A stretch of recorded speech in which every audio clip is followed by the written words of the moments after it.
Uh, Good afternoon, everyone. Hello, good afternoon, everyone. Good afternoon, everyone.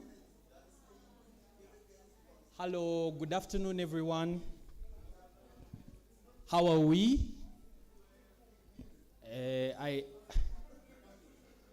You're almost welcome to this session where we will be discussing Uganda's transition question. You're almost welcome. In case you have not said hi to your neighbor, now is the time. You ask them whether they are also transiting in a certain period of certain aspect of their life. Now is the time to do so. But just to warmly welcome you to this conversation, we shall be starting shortly.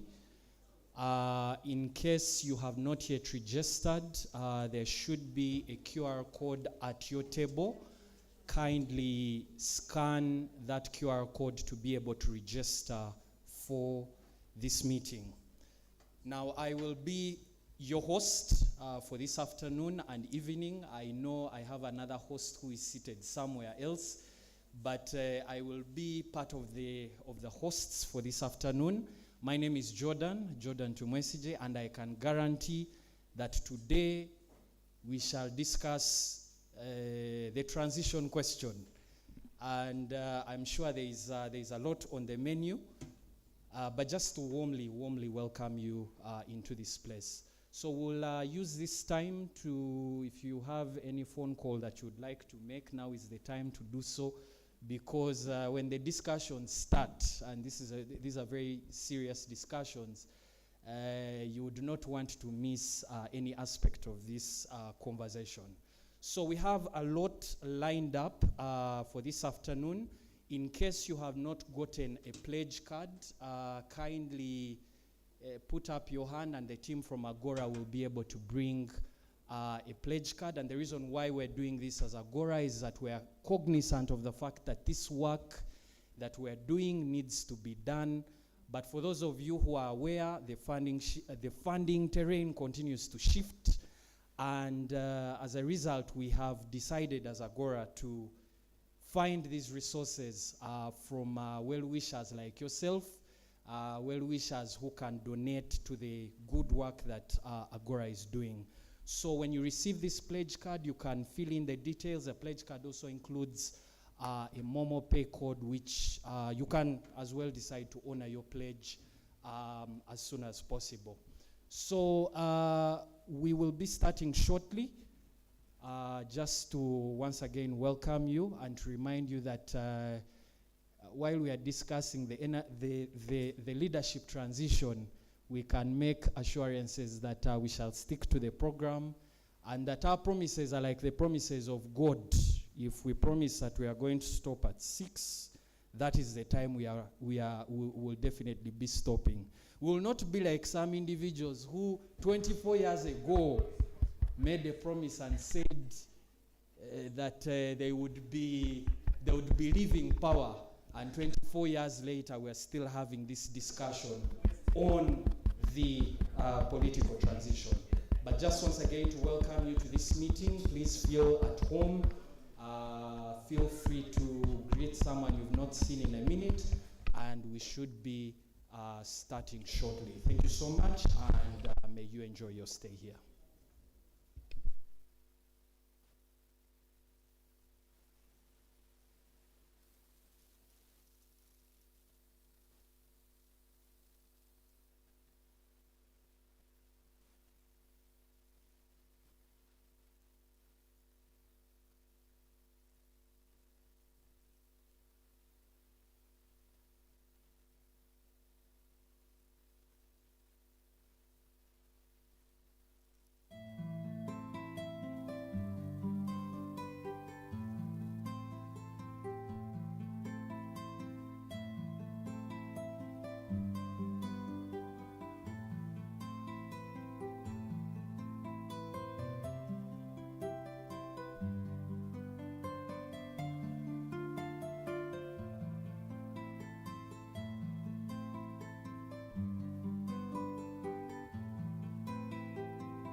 So, ladies and gentlemen, you're once again most welcome to this conversation that we are having on Uganda's political transition.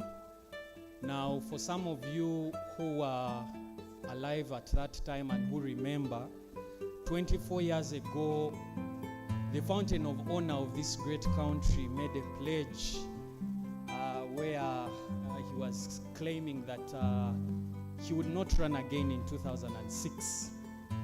And now at the ripe age of 81 years, the friends and colleagues at Agora have decided to have this conversation on the political transition.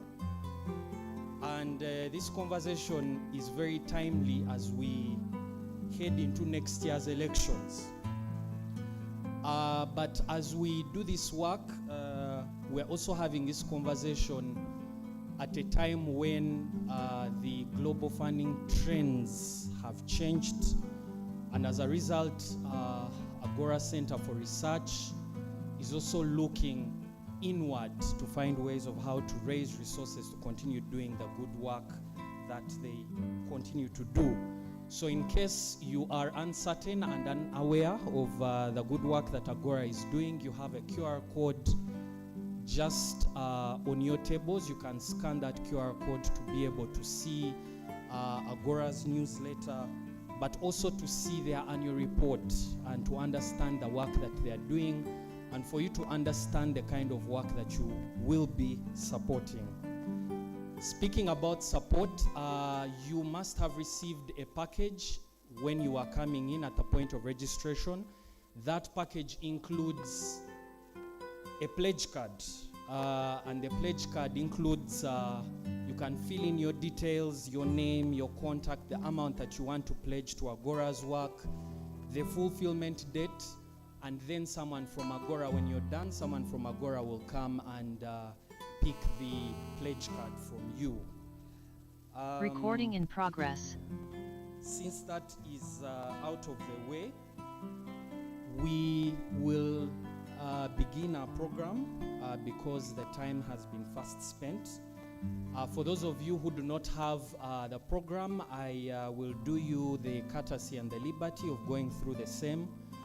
We were supposed to have arrival, registration, and networking from 2 to 2:20, but we have adjusted due to inflation. We've adjusted this time, and we shall be starting at exactly 3. We'll have welcome remarks from the team leader at Agora Center for Research. And maybe, I am begging for protection because I am having and wherever I see Godwin, I know that, yes, I know he's the one who is causing a lot of trouble. I know he must be causing a lot of trouble. So after we're done having remarks from the team leader at Agora Center for Research, Ms. Agatha Twere, we will hear from the lead editor of the book that we're going to be launching this afternoon, Dr. Spire Jimmy Sentongo, who I'm sure is known to many of us. We will have a very short rap interlude, which will then take us to the panel discussion. And under this panel discussion, I'll hand over to the biggest noisemaker in the room, Mr. Godwin Toko Abunia, who will take us through why Uganda's transition question really matters and why now of all times. So after we're done with that panel discussion, we'll have a chance for the plenary to react to many of the assertions that will have been made here. And this will be an open engagement session with you to reflect on the insights that would have been shared here. Then we will have an official fundraiser, and then also have the official book unveiling. Now, allow me to say something about this official book unveiling. The people at Agora specifically chose, carefully selected the people who are going to be in this room today. And yesterday when I was inquiring, these people told me that the people who are in this room today are people who have a lot of money. So, in that same regard, while the book will be retailing at, starting tomorrow, whereas the book will be retailing at 50,000 Uganda shillings. We have a few limited edition copies of the book that will be going for a price higher than that, which shall be disclosed in due course. And of course, all the proceeds that come from these book sales go back to supporting the work that Agora Center for Research is doing. So please prepare your cash, prepare your mobile money. We also have the option of receiving from your bank. So in case you have that bank option as well, we also have that option. So we have you catered for. After we are done with the fundraiser, we will have closing remarks, and then from that time you will be free to exit as and when. Ladies and gentlemen, you're all very, very important people in this room, but allow me recognize the presence of the Deputy Ambassador of the EU.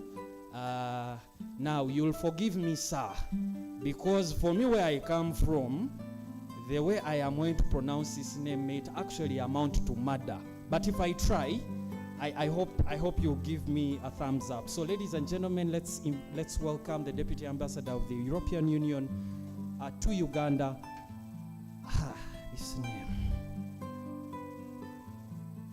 This name. Honorable Chatrain, is that okay? Is that the proper pronunciation of the name? Wonderful, wonderful. Yeah, I had to, add in some bit of accent. I went to Mbara High School, and Mr. Godbert Mushabe is the chairperson of our Old Boys Association, but he knows our tongues can sometimes be very heavy. But there I really tried. And also joining us virtually, we also would like to welcome the Chief Justice Emeritus of the Republic of Kenya. I know is he now online? Yeah, I know he's trying to connect with us online. That is the Chief Justice Emeritus, Dr. Willie Mutunga. Can we show him some love? He has joined us all those many miles away. But at least he's one of the people who is keeping the dream of Jumuiya alive. So, ladies and gentlemen, without further ado, please allow me welcome the team leader at Agora Center for Research, Miss Agatha Atwere, to come and officially welcome us into this place. Agatha, you are most welcome, and you're looking very good in the t-shirt. Thank you. Thank you. Considering how out of place I look in a t-shirt at a formal event for other people, that's a compliment that I welcome. Good evening, everyone. I would like to just welcome you and then first play a video. It should be a 5-minute video because it will make my work here easier. So if we can have that video played, and then I will speak right after. I will take a seat in the meantime. Are we ready, guys?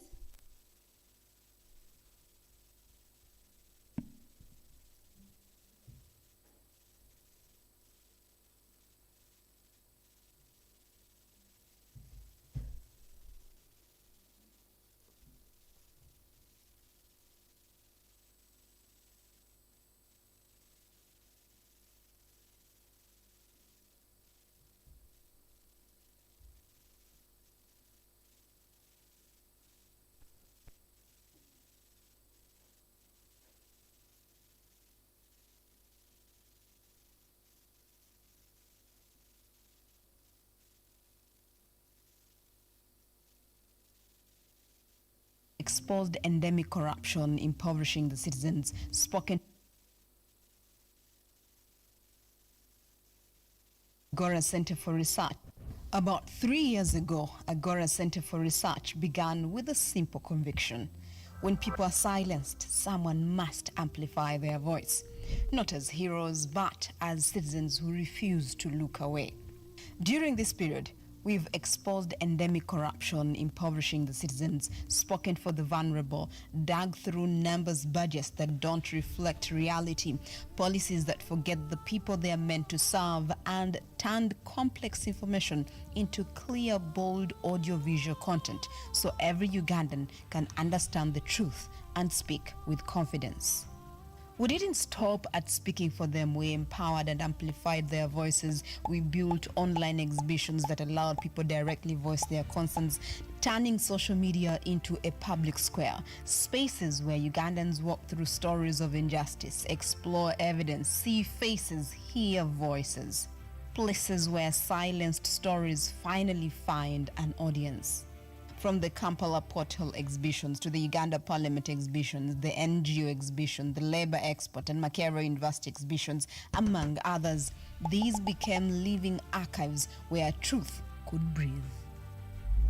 Our infographics break down data from the Auditor General's reports, national budgets, and other official documents, making information easy to read and understand. Behind every graphic, every exhibition, every video, there is a human being. A mother pulled from her children, a young man whose dreams sit behind prison bars. When Namudu's home was demolished and she was left with nothing but a chicken, when she was jailed for holding onto her small piece of land, Ugandans responded to a call to get her freedom and a roof over her head. When we have made the call, you have responded and joined us to fight these injustices, the corruption and impunity, justice for Luena, Hoima land evictions, free Namudu, free Dr. Kizza Besigye, free all political prisoners, stop abuse of power, Parliament CSR haste, stop Airtel theft, justice for Chitezi victims, and more. And still, there are those waiting, like Machete, arrested in 2021. 4 years of waiting, 4 years without answers, 4 years of justice delayed and dignity denied. Dr. Kizza Besigye, who after enduring numerous times of arrest, now sits in Luzira maximum prison for a year. No trial, no bail. Sam Mugumya, missing for 100 days now. We hope it won't be 5 years, as is the case for Shibarama, Damulida, and others. These stories remind us why this work matters, because no human being should disappear into silence. Through creative storytelling, use of humor to speak about pain, use of art to spark reflection and inspire social change. Every week, our X Spaces bring thought leaders and citizens together to discuss the country's most pressing issues, giving them a platform to exchange information. Short videos that break down complex issues in the simplest way possible. We offer legal representation to victims of human rights violations. Every poster, every exhibition, every call for accountability is released in an environment where truth carries risk, but silence carries far more. Our work has reached millions of Ugandans and hundreds of millions around the world. We have supported more than 100 people to obtain remedies through our digital advocacy. The Uganda Parliament exhibition reached every Ugandan and over 637 million people around the world. We are grateful for 3 years of impactful work despite the challenges. Inspired by the courage of Ugandans who refuse to give up, we have done over 10 online exhibitions, over 50 online social justice campaigns, more than 1,000 infographics shared, close to 100 cartoons drawn, 150 Agora discourse X spaces held, and over 20 explainers. And we ask for all of you that have shown a great belief in fairness, in dignity, in a Uganda where no one faces injustice alone, to continue standing with us, with your voice, your skills, your resources, any support you can offer, any role you can play. This work survives on the community, and every single step, every small act shapes the Uganda we all deserve. Agora Center for Research, 3 years of courage, a future worth fighting for.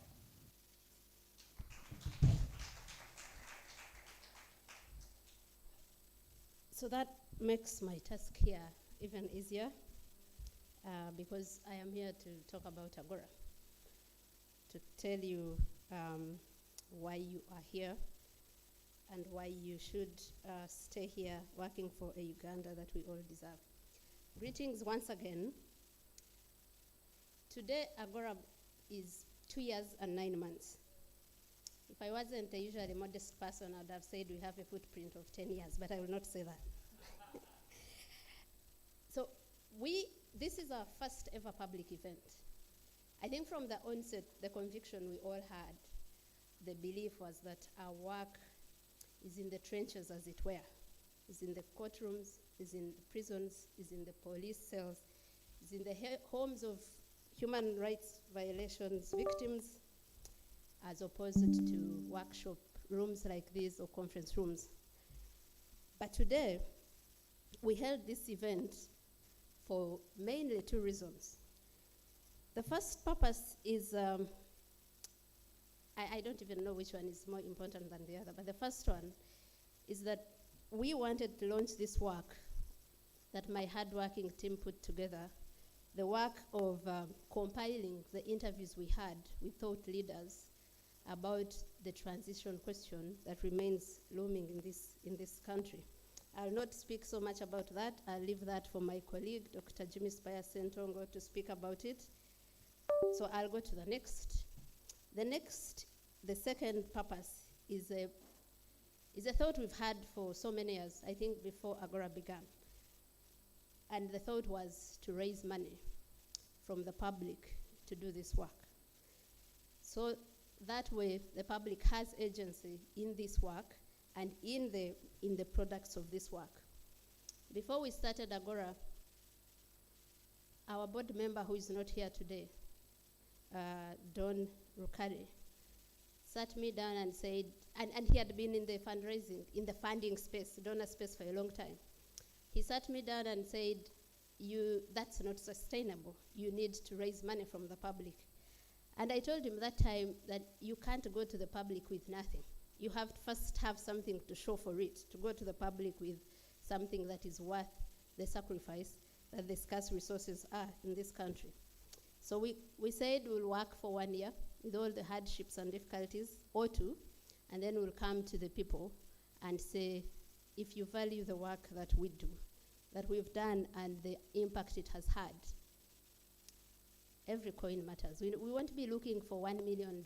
We'll be looking for a collective of people that are willing to put 10,000 aside, 1,000 aside, and say, I have seen it through fundraising for victims of violations, that a collective effort is what you need. So we said that we'll have a day when we have this, and I think that when we thought of launching this book, we thought that this is a very good time to also launch the fundraising campaign and tell people that we do work that requires a lot of resources, so that way we can see how also we are told that we do this work for money, that we get a lot of money from the imperialists. We haven't seen it. So the imperialists, if we have them here, we need money. We need money to not just do this work, but also live large. You know, when I see my team, which doesn't go to bed until midnight, I say they deserve that money for real, even if it's not.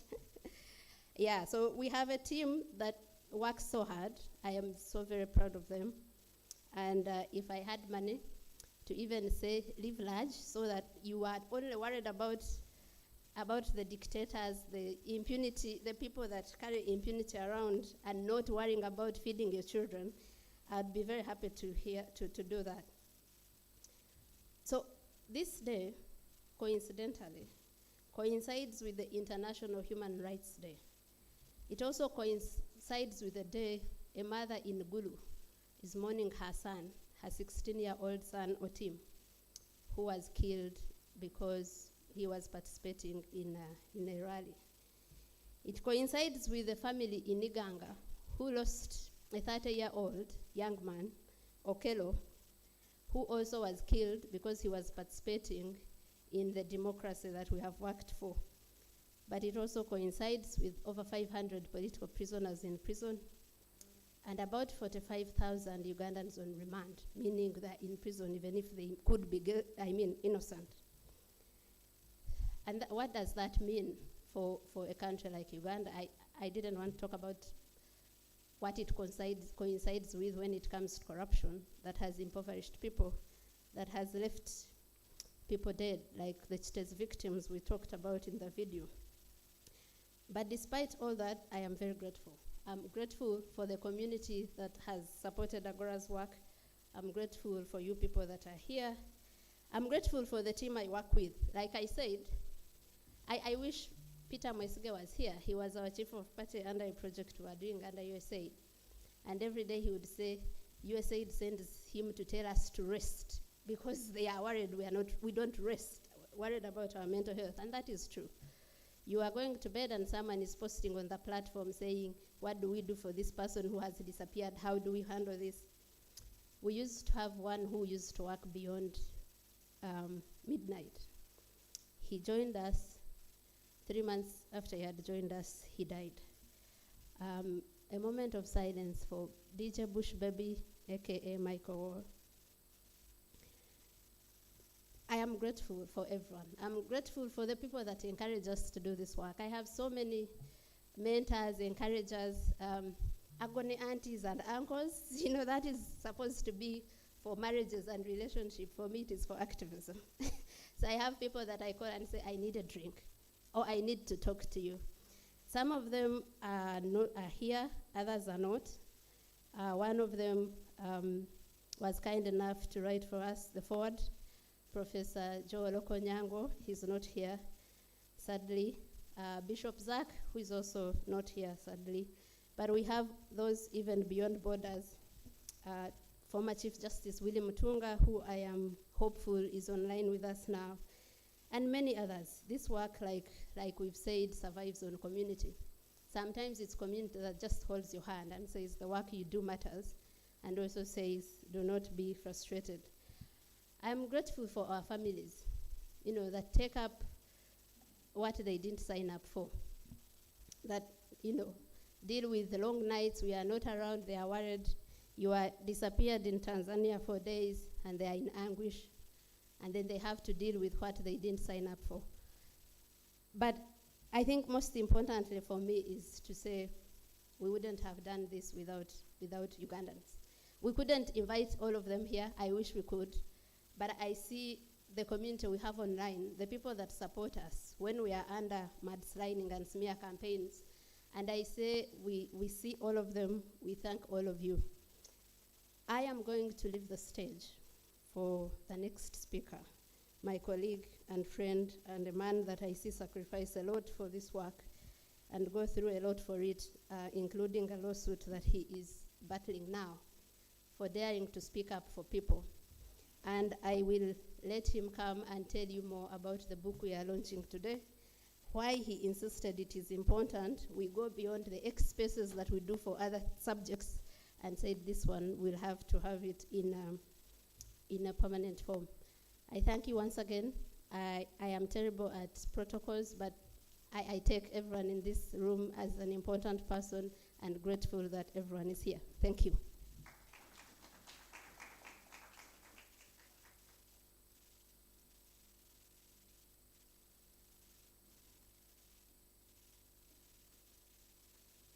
Thank you so much, Agatha. I belabor that point. Please let's put our hands together and invite Dr. Jimmy Spire Sentongo, to the lead editor on this project, to take us through the next session. You're most welcome. Yeah, thank you. I think that hand clap was not enough for me.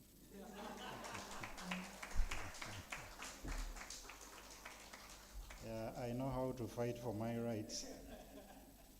Yeah, anyway, the jokes aside, I stand on the existing protocol. Agatha mentioned that this day coincides with many other things. It also coincides with something that happened 45 years ago in this country, a very important event that is related to this book and event. Who could guess what that is? On this day, 45 years ago. Yes. We had an election in this country, and one of the candidates then is standing again this year. Yeah, not considering that many of the people in this room might not have been born when he was standing in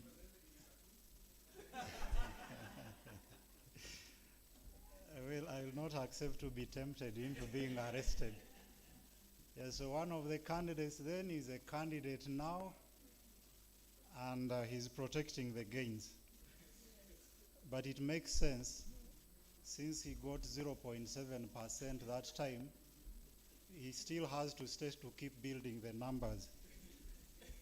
Yeah, but it was even important that we mention that coincidence, because it speaks a lot to the theme of today, the theme of transition, the theme of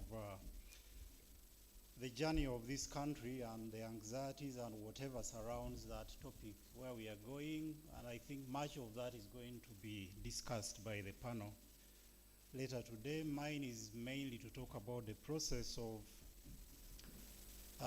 producing this book,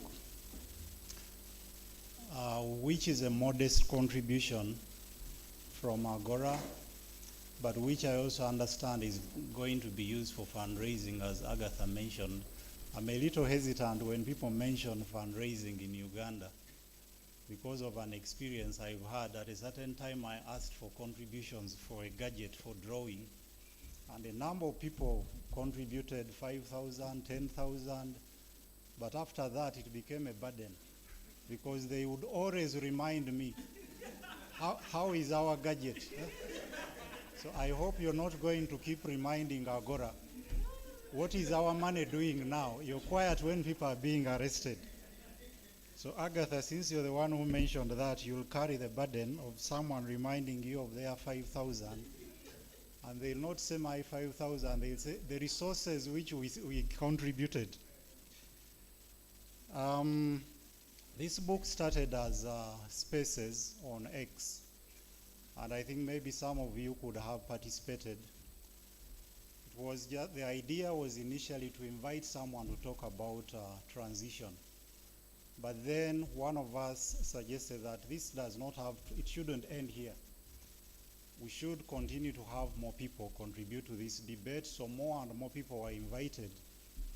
But at some point we felt that if it ends with such talks on X, and that's it, X has its advantages, but there is also that fluidity that people easily move on. There are so many topics, so many things, given that we are in an environment where we are overwhelmed by scandals. There is a constant supply of scandals. As you're discussing transition, you hear someone has stolen Mavati, you're talking about Mavati, the speaker has taken even something much bigger. So it becomes difficult to focus on any particular issue, to the extent that sometimes it looks deliberate, that they want to keep us very busy discussing so many things so that you cannot concentrate on any. So that's why we felt that it would be a good idea to compile the interviews that have been held so far. So we compiled 8 of them. As you can see the images there, but also the book when you later get a copy. So 8 contributors from across the spectrum, not just political actors. It isn't supposed or meant to be a conversation that is mainly maybe opposition or those who are in NRM. But since this is a topic that concerns everyone, we try to get people from, contributors from opposition, from government, from academia, from traditional institutions, and we are still getting more people to contribute. So this is just the first edition. We will be coming up maybe after some time with a second edition. There have been questions, why is so and so not there?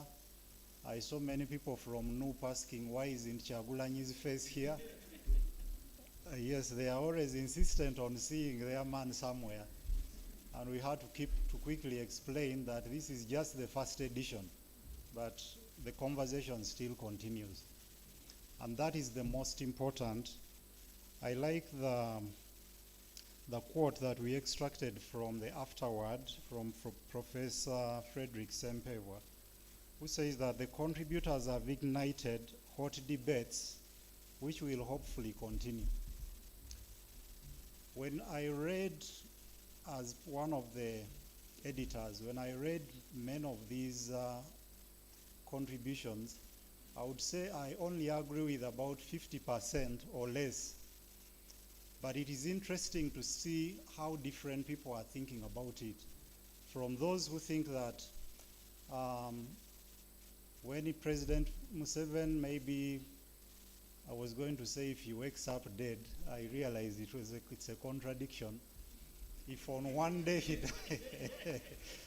if on one day he doesn't wake up, what is likely to happen? Some people said, of course, UPDF will take over, the first son, and others insisting that no, we have a constitution which says this, the deputy, the vice president will take over. Then there are others who are saying it might not be all that. But whether I agree, whether we agree with that or not, I think all these voices are important in the discussion, in the conversation, because sometimes we fail in the conversation because we refuse to listen to some people. So even if we don't agree with someone, it's important to learn, to know what they think. And that is part of what this book contributes. You could already be knowing the contributors, but I'll just mention them for the sake of having an idea of what to expect. We have General Muntu, Mugisha Muntu, whom you might all be knowing. We have Honorable Miriam Atembe. We have Charles Onyango Obo. We have Yusuf, who is with us, Yusuf Userunkuma. Yusuf, could you wave to the audience? Yes, Yusuf is one of the contributors who thinks that it might not really be about President Museveni, but whoever is keeping him around is someone bigger or someone outside there. Agatha mentioned the imperialists. Yes, so that is an interesting take. We have Salam Musumba, we have Andrew Mwenda, we have Mr. Dombo Emmanuel, and we have Mpanga, EF Mpanga, OHTivo. And with those few words, I don't want to preempt the book. I'll urge everyone to get a copy, but not just to get a copy and read what everyone here is saying, but to also make sure that you get heard, that your voice adds to the conversation, because this is something that concerns all of us. Even those who say they are not concerned about politics. Someone said that you can avoid politics, but politics will not avoid you. So it ultimately will affect us in one way or the other, and that's why we all have to be concerned. I thank you so much.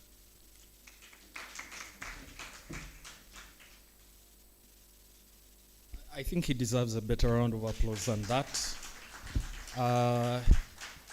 Ironically, one of the contributors to this book, Wechitibwa Daudi Mpanga, popularized a quote that we shall never see the Uganda we want to see unless we develop a central nervous system where we are able to feel each other's pain. And for me, Dr. Spire, I always feel so sorry for the people who find themselves on the end of your wit and your sarcasm. I mean, the first time I'd ever heard of the insult that you and common sense are parallel is when I saw Dr. Spire telling someone. So thank you so much, Dr. Spire, for those remarks and for helping us understand what this book is all about and bringing out the genesis of the same.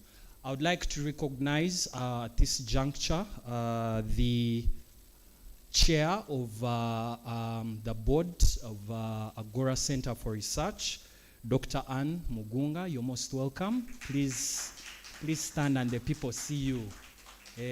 Thank you so much. So without much ado, we will delve into the next part of our program. Allow me invite one of the biggest rappers in this town, okay? He's going to come and take us through a performance. Ladies and gentlemen, let's put our hands together for Saint Nelly said. You're most welcome, sir. Can you show him some love until he makes his way here? So he will sing about the transition in his own way. Okay, he'll sing about the transition. You're most welcome, sir. Thank you. Yeah, the mic is a bit short, but yeah, to get it out. So, good evening, ladies and gentlemen. My name is Saint Nelly said Nsubuga, aka Chikola Sense, well known as Chikola Sense. I represent the almighty Luga Flow Army. I represent the ghettos, yeah, even though I don't look ghetto, but I am from the ghetto, and I represent the ghetto. Check 1, 2, yeah. Yes, I feel comfortable here. And I represent one of the few voices from the ghettos, yeah. I do hip-hop, freestyle, and storytelling, rapping about whatever is happening from the community and being the voice of the voiceless from the communities where I come from. And on top of that, I'm well known as a rap journalist, just because I always bring out the news happening from all over the country, different topics, and each year I come up with what we call wrap up, yeah. Since 2016, I've been doing this, wrapping up all the news, political, entertainment, and everything, yeah. But for now, I have just something small to share with you. If the DJ is ready, we can start. The Wali Wobude, Ochitegede. Yes, thank you so much.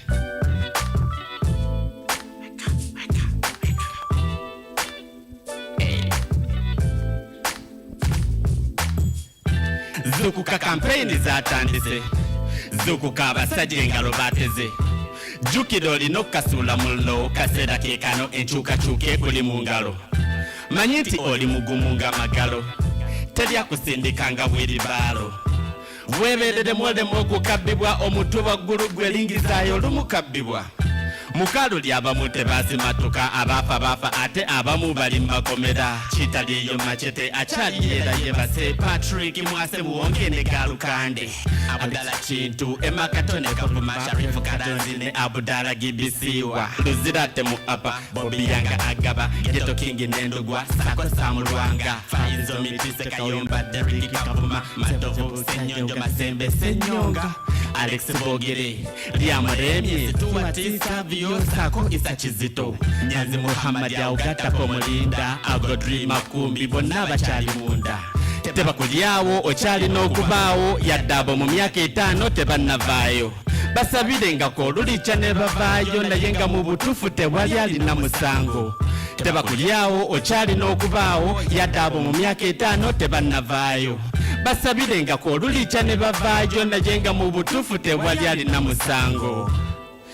Thank you so much.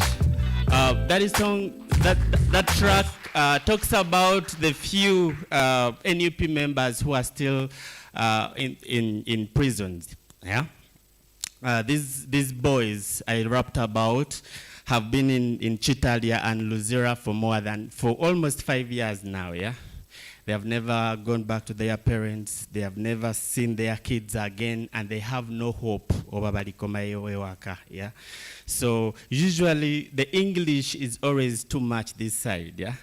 We translate all this to our native languages back in the ghettos, back in the communities, and bring out that awareness to people that yes, you are still here, you are still supporting the dictator, but muna enawe toli safe, yeah? Anytime, basobolo kuliao, no fanananga bali, yes. Yeah, so I would like to take this opportunity to shout out to Agora. These are the people who believed in me when I was doing this. Nebangamba, okay, Saint Nelly said, first come. Let's walk this journey together, yeah? Thank you so much, Agatha.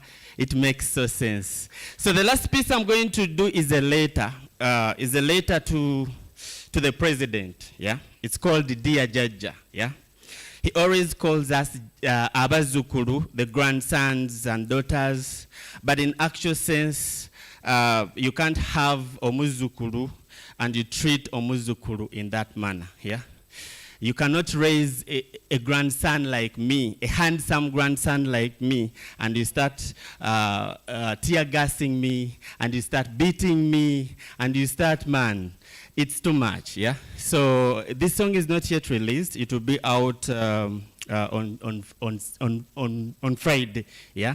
We shall be shooting the visuals and edit them quickly, and then it will be out. So, yeah, allow me to perform this for the first time. And I just want you to listen, yeah? Don't listen to the beat, but listen to the message. Listen to the lyrics. If you do not understand Luganda, I humbly request you to sit next to someone who understands the language and they translate for you. Thank you so much. DJ Tugende. Pio.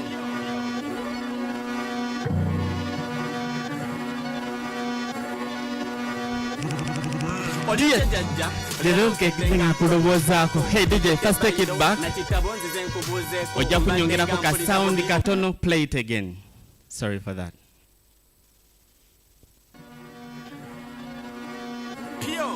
Yes.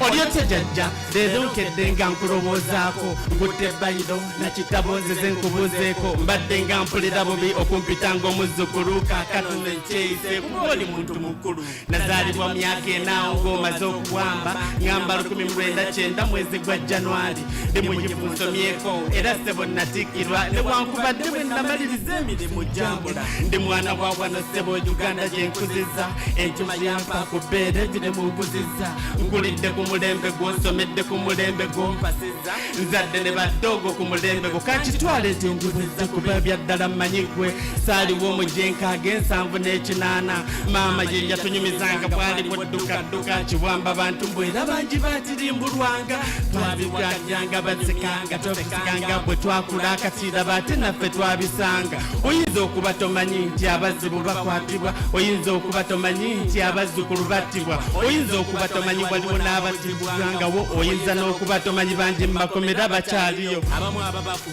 be bagenda ne ku zooli basobole okumanya gwe banaalonda ku lunaku luli tiyagasi n'aseka amasasi ne ganyooka era abamu basulayo mu nkomyo ne tebatedda waka bw'owagira ssentamu wano ofuuka mutujju obeera na byakulwanyisa ng'omukozi wa fujjo tobeera na misanyizo bw'oba obenga ebidduka era obeera mu kisenyizo wanemenya amateeka emmotoka za polisi eggwa zikuba amayinja ofuuka muntu wasebenga n'ensi ekubanja gwe wekafuuka w'emisa emibi eryo mu society olw'okuwagira NUP nga politike party kati nno jjajja ke kaseera nze nkubuuze abazzukulu onaasigaza bameka abasoomuka bavubuka tulina bingi era nga sirina nzeka bavubuka bangi bano babula n'ekyokwebikka omulimu tutetenkanya ne tutondawo ne ku bwaffe emisolo ne gikombona ne gikuba koodi ewaffe tusasula naye era bwe tuzibwayo bazibba bwe twekalakasaako gaabwe emiko batukuba malwaliro twagavaako wano teri badagala abasomesa abakoowu okusomesa tebakyayagala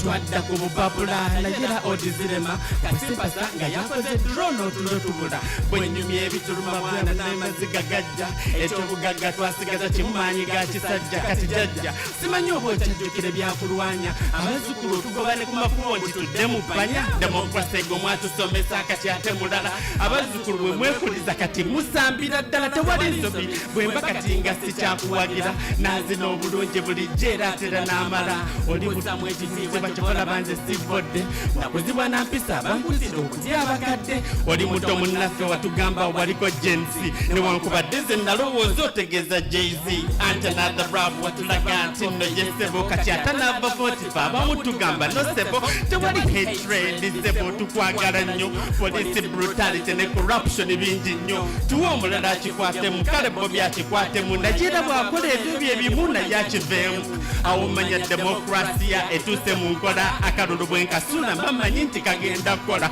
kyova olaba flag nkyukana mukono gumu ne bwonkuba esasingwa wansi nengikwata mu ggulu bwe ndifa nsaba mugiteeke ku ntaana waggulu polisi yantambula endabyo okutuuka mu ggulu nga mmaliriza ebbaluwa eno kusaba jjajja abazzukulu bakaba ate bangi bakukyabwa basaasire tobatulugunya abe wasibo bate bawude ku supu nga bakomyeho bazimba ensi ensowere kwagala muzeeye kugwanga kubwa tompita mu State House sigenda kujja bandabire bayimbi bannange bowa ku kasente 15 January eyo birthday yange nsigadde nze nsubuga rap journalist abamu bampita setoritero omwegasi abazukulu bakutumidde bali innocent yozi sincerely sentinel. Thank you so much, ladies and gentlemen. This is a lesson. This should be a lesson to all of you all. You can't brag about raising a child and then you treat such a child. Thank you so much. You cannot brag about raising a child and then you raise that, you treat that same child like a dog, yeah? Reaching an extent of denying your grandson the main road, nomugamba akatigweite eli mupanya, you're not supposed to go through this main road. Reaching an extent of bringing a dog just because I'm carrying a national flag, it doesn't make sense, yeah? An extent of kunkuba chiboko, not even a stick, but a wire, an electric wire. It doesn't make sense in the long run. We deserve better. Thank you so much. Thank you. Sentinel said, ladies and gentlemen, tuwe muchaguranya kwatemu. For me is the line that, you know, stood out for me. Thank you so much, Sentinel said. And indeed, our rule of law champion, Council Mabirizi, for doing what was expected of the rest of us. I'm now very worried because when we are now doing the auction, will you people give me the money? I'm now very worried. All right, so ladies and gentlemen, we've reached the hour that you've all been waiting for to delve into this discussion. And to take us through this discussion is not a rapper, but rather a Rastaman. So, ladies and gentlemen, let's put our hands together and welcome Habibi, Mr. Godwin Toko, who is going to be our moderator for this session, and he will take us through this session. Can we give him a round of applause? Hey, we need to be very generous with our hand claps. Hey, I think you can, yeah, sure. Good evening, everyone.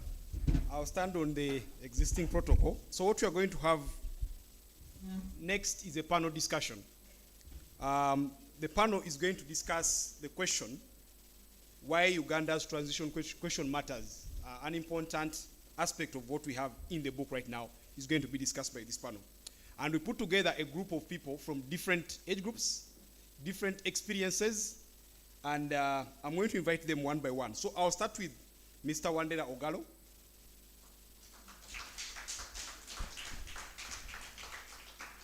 For those who may not know, he is a lawyer. Okay.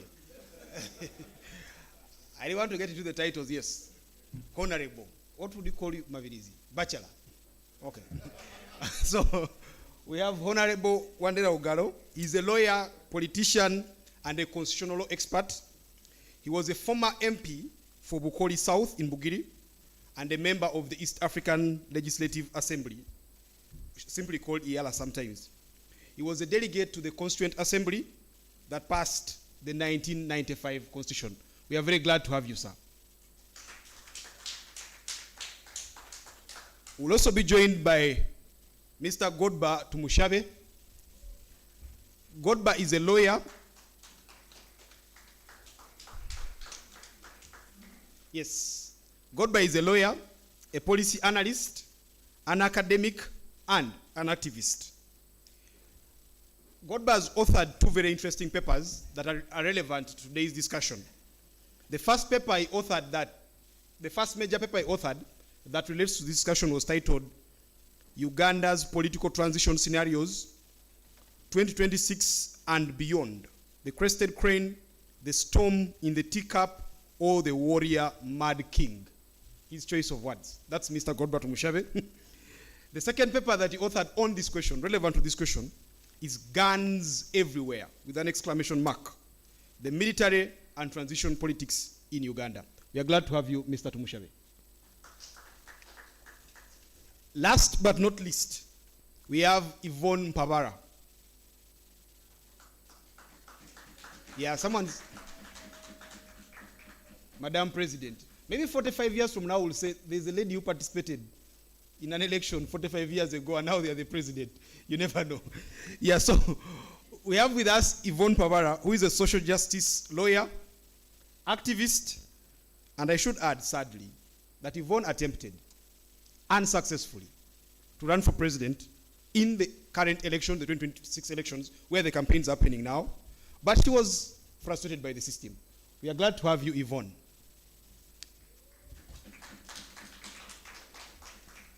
Okay, so the setup there shows that I'm supposed to sit there, but I don't know, I think it's comfortable standing here to engage them, if you guys will allow me. Okay, so let's start the discussion right away. And I'm going to start with Godba. Yes, Godba, you've authored 2 papers on this question. The first simple question for me is, why is this an important topic to have right now?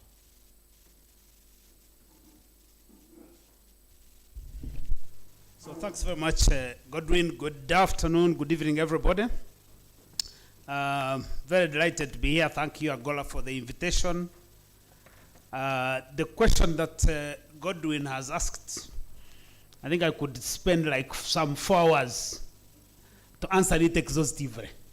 Okay, in 5 minutes. Yeah, but I'll make an attempt to do it probably in less than 5 minutes. Yeah. So why is this an important question?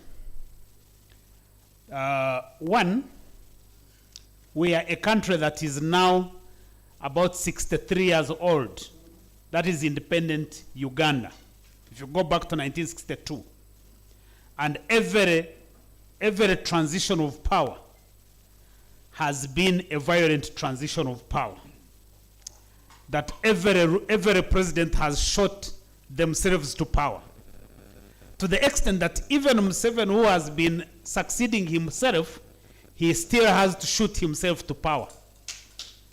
That, in other words, there is no election that he has run, maybe somehow the one of 1996, but since the 2001 election, he has had to fight, to arrest people, to kidnap people, and as of 2021, to kill people to be able to be in power. I think that is a very, very important issue for us as a country. Number 2 is that as a country, we don't know Museveni very much. In as much as he has been around, if you ask people about, in this room, who is Museveni, probably you will hardly find a fulfilling answer. People will ask or will question his citizenship. They will question his military background. They will question his academic background. They almost question everything. So in other words, we have a president whom we hardly understand. And we are confronted with another transition, and therefore we need to be discussing that. In the 2021 paper, which I authored with the colleague Job Kija, we are looking for where does power lie in this country.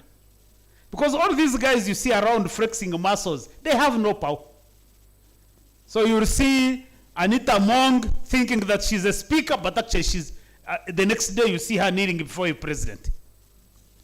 You will see Chief Justice Owinyedoro flexing muscles that he's Chief Justice, but he has the people locked up everywhere. So we are looking for where is the power. And we describe the current holders of power as the unholy trinity. The Father, the Son, and the unholy Spirit. And because when you look closely, everybody goes to the 3 to look for validation, to look for protection, to look for the goodies. So that's my second reason why this is important. Number 3, because we don't know Museveni so much, I have come to the conclusion that one of our biggest challenges is that I think that Museveni, give him credit, I think he's a very good man, very brilliant guy. I think that part of our challenges is that we have failed to understand that Museveni transformed his ambition to be in power into a national vision. So in other words, society, communities, even an organization like Angola is built around a mission and a vision. That's what brings the team at Angola together. The moment they have conflict in the vision, in the mission, you will definitely have disagreement. Now, for a country, it is even worse that you need to have a national vision where everybody is mobilized. So the challenge that we have right now is that Museveni's ambition of holding to power is what he has turned into our national vision. So that's why you are seeing all these disagreements. Because the man disagrees with everybody. All the people he fought with in the bush, they all realized, they thought there was a mission. Then they realized they were actually following someone's ambition. People like me and several others, I think who is in my age group in this room, maybe Dan. No. Okay, so people like me, I am now 58. So when Museveni came to power in 1986, I was in S4. And you'll find many of us who then mobilized around Museveni and we were his biggest cheerleaders. Only to realize later that actually we are following someone's ambition. And then you begin to fall off and fall off and fall off. And the good thing with him is that he is able to get subscribers to that ambition every other time. When the Dano Garos fall off, he will pick the generation of the God but Tumshabes. When the Tumshabes are falling off, he will pick the Yvonnes. And there are many of them, you know them. If you saw the group that was cheering, those protesters of Pirao, they were in Kampala, they were in Mbarara. That's a group. So that's how they move. And then finally, we are a country that essentially, I think, fears the future. The majority of Ugandans fear the future. We think the future is unknown, so we fear. We draw to the past to justify why we can't move forward. Let me end with this. That the reason we have to have this conversation on transition is that in President Museveni's ambition, he is busy dealing with succession. And I want us to really understand this, that for him, he's working on a succession. So a succession to his son or someone he has chosen. For us, Ugandans, we are talking about a transition. I want in this conversation to be able to distinguish between the two, because our agendas, most of us Ugandans who want a stable, prosperous, and equitable Uganda, we are looking at a transition. Museveni is looking at a succession, and therefore there is bound to be a collision of interest and approach, and that interest and approach is seen through the violence that we are beginning to see. I think for now, that's how I would approach that question, Godwin. Okay, let me move on to the senior on the team. Mr. Wandera Ogalo, you were part of the Constituent Assembly. When you look at what we have now in terms of the politics, we still have the same constitution. I'll put that in quotes, inverted commas. So we still have the same constitution, but circumstances seem quite different. Do you feel any sense of disappointment? Do you feel like there are things you should have done back then, maybe, that you didn't do that got us in this situation where we don't even know what would happen if the president, someone used the word muted, if the president muted in the night today?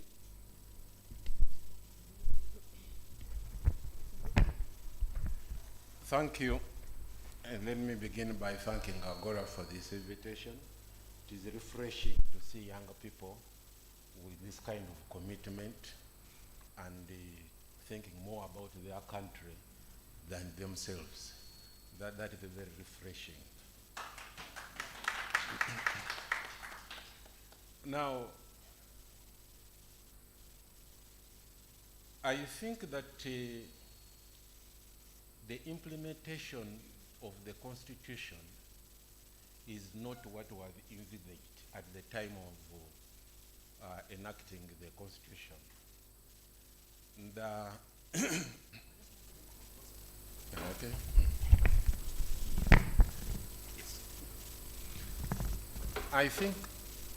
I think that the implementation of the Constitution from 1995 up to now is not what we envisaged when we were enacting the Constitution. Many things have happened which we didn't think would ever happen. Maybe part of it was naivety. Maybe part of it was we were too trusting. But definitely the biggest problem is not implementing it the way we thought it would be implemented. It has taken on more of a personal approach than an institutional approach. We thought that we were dividing powers between several institutions: executive, legislature, judiciary, commissions, independent commissions, electoral processes. All these were supposed to check each other so that we don't degenerate into a dictatorship. But unfortunately, over the years, all these institutions have become subjected to the executive, so that they have lost their power to check. So once those checks and balances disappear, then you cannot have the Constitution you thought was going to operate. You were expecting that you would have a parliament which would be a check on the excesses of the executive. We expected that if a president did something, parliament would come up and say, no, that is not acceptable.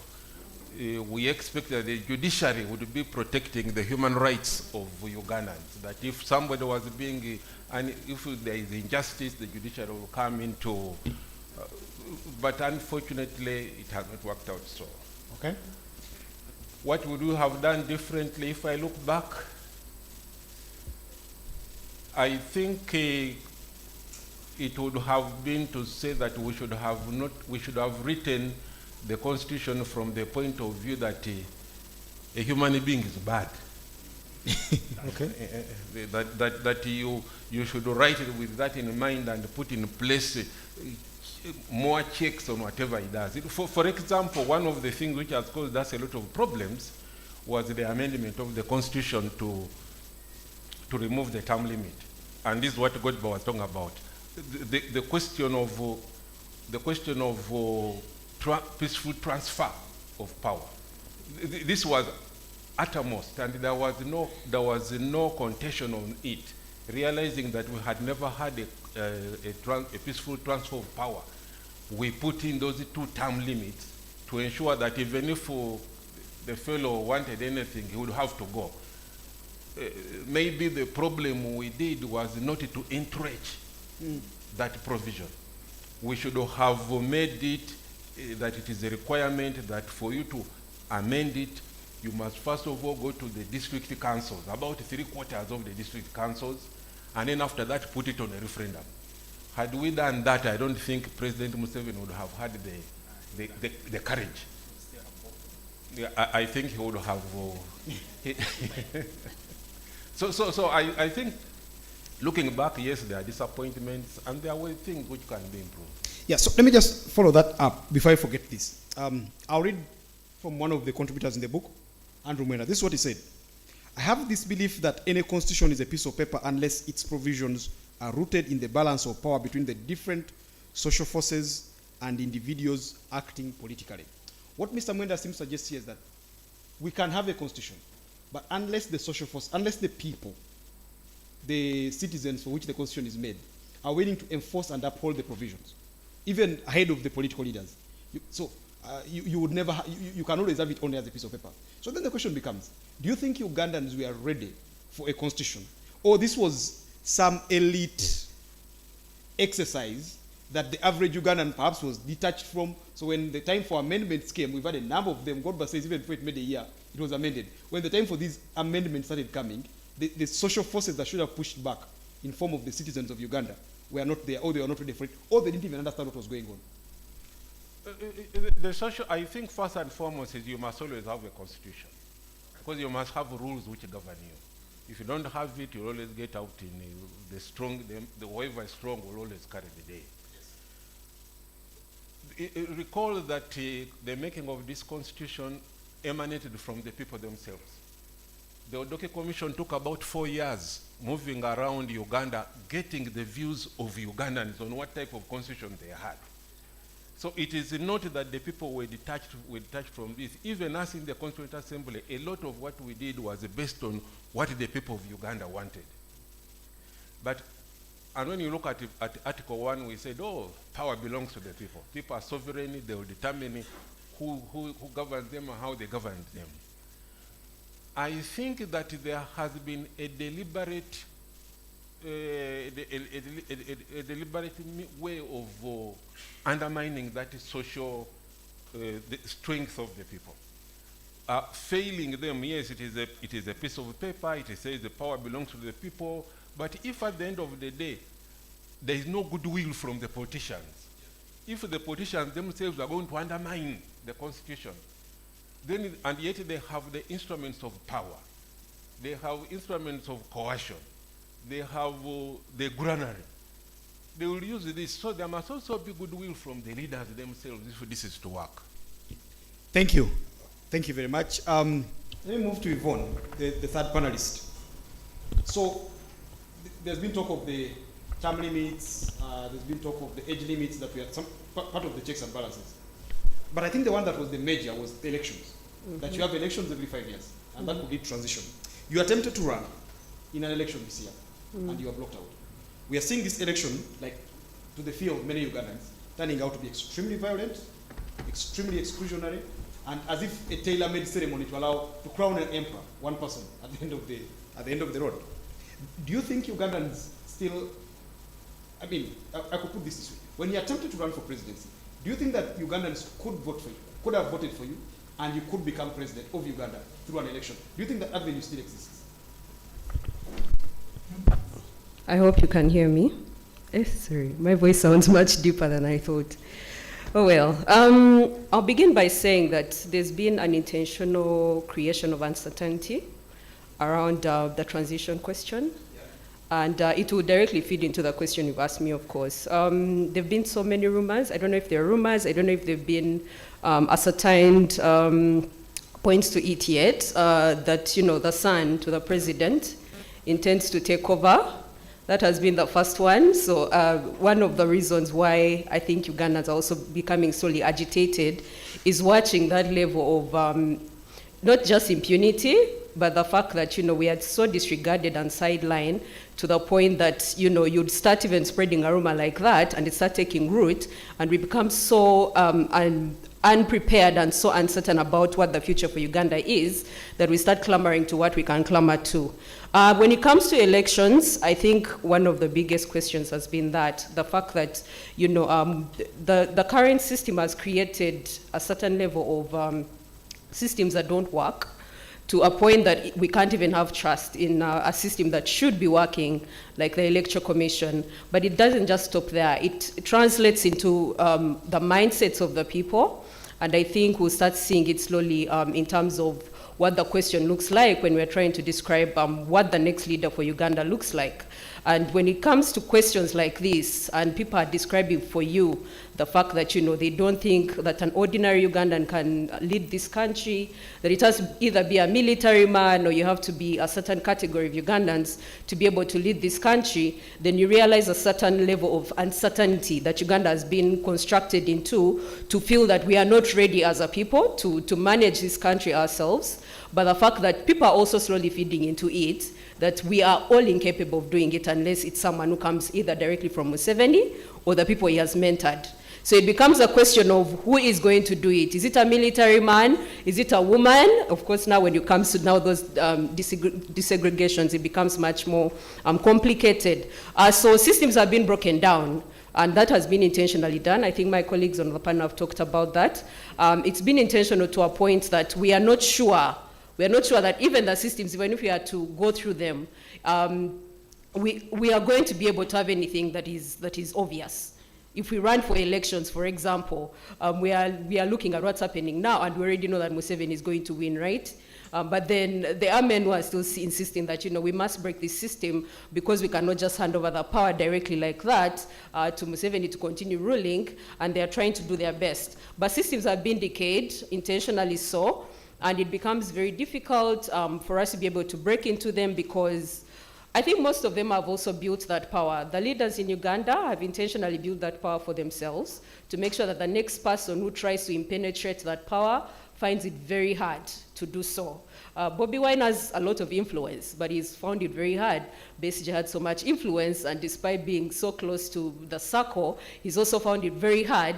So for me to ably touch to the question you've asked me becomes complicated, but it's all about the fact that Ugandans are not willing to lose hope, and the more of us continue to try and break that barrier, to try and show that the systems they've created are not going to break us, and that we are realizing slowly by slowly that we are vigilant, we are conscious, and we are willing to just break the barriers as much as, there's been so much violence that is meted against us, as much as we are sure that these systems that have been made impossible to penetrate, not just in terms of, sidelining the categories of Ugandans who are trying to do it, but also intentionally doing it with resources, with manpower, with all the different steps of how they are trying to do it, that we're not giving up. So to answer your question, I feel it's largely to do with how systems have intentionally been made uncertain in Uganda. They've been decayed to make sure they don't work so that one person can maintain that centralized power.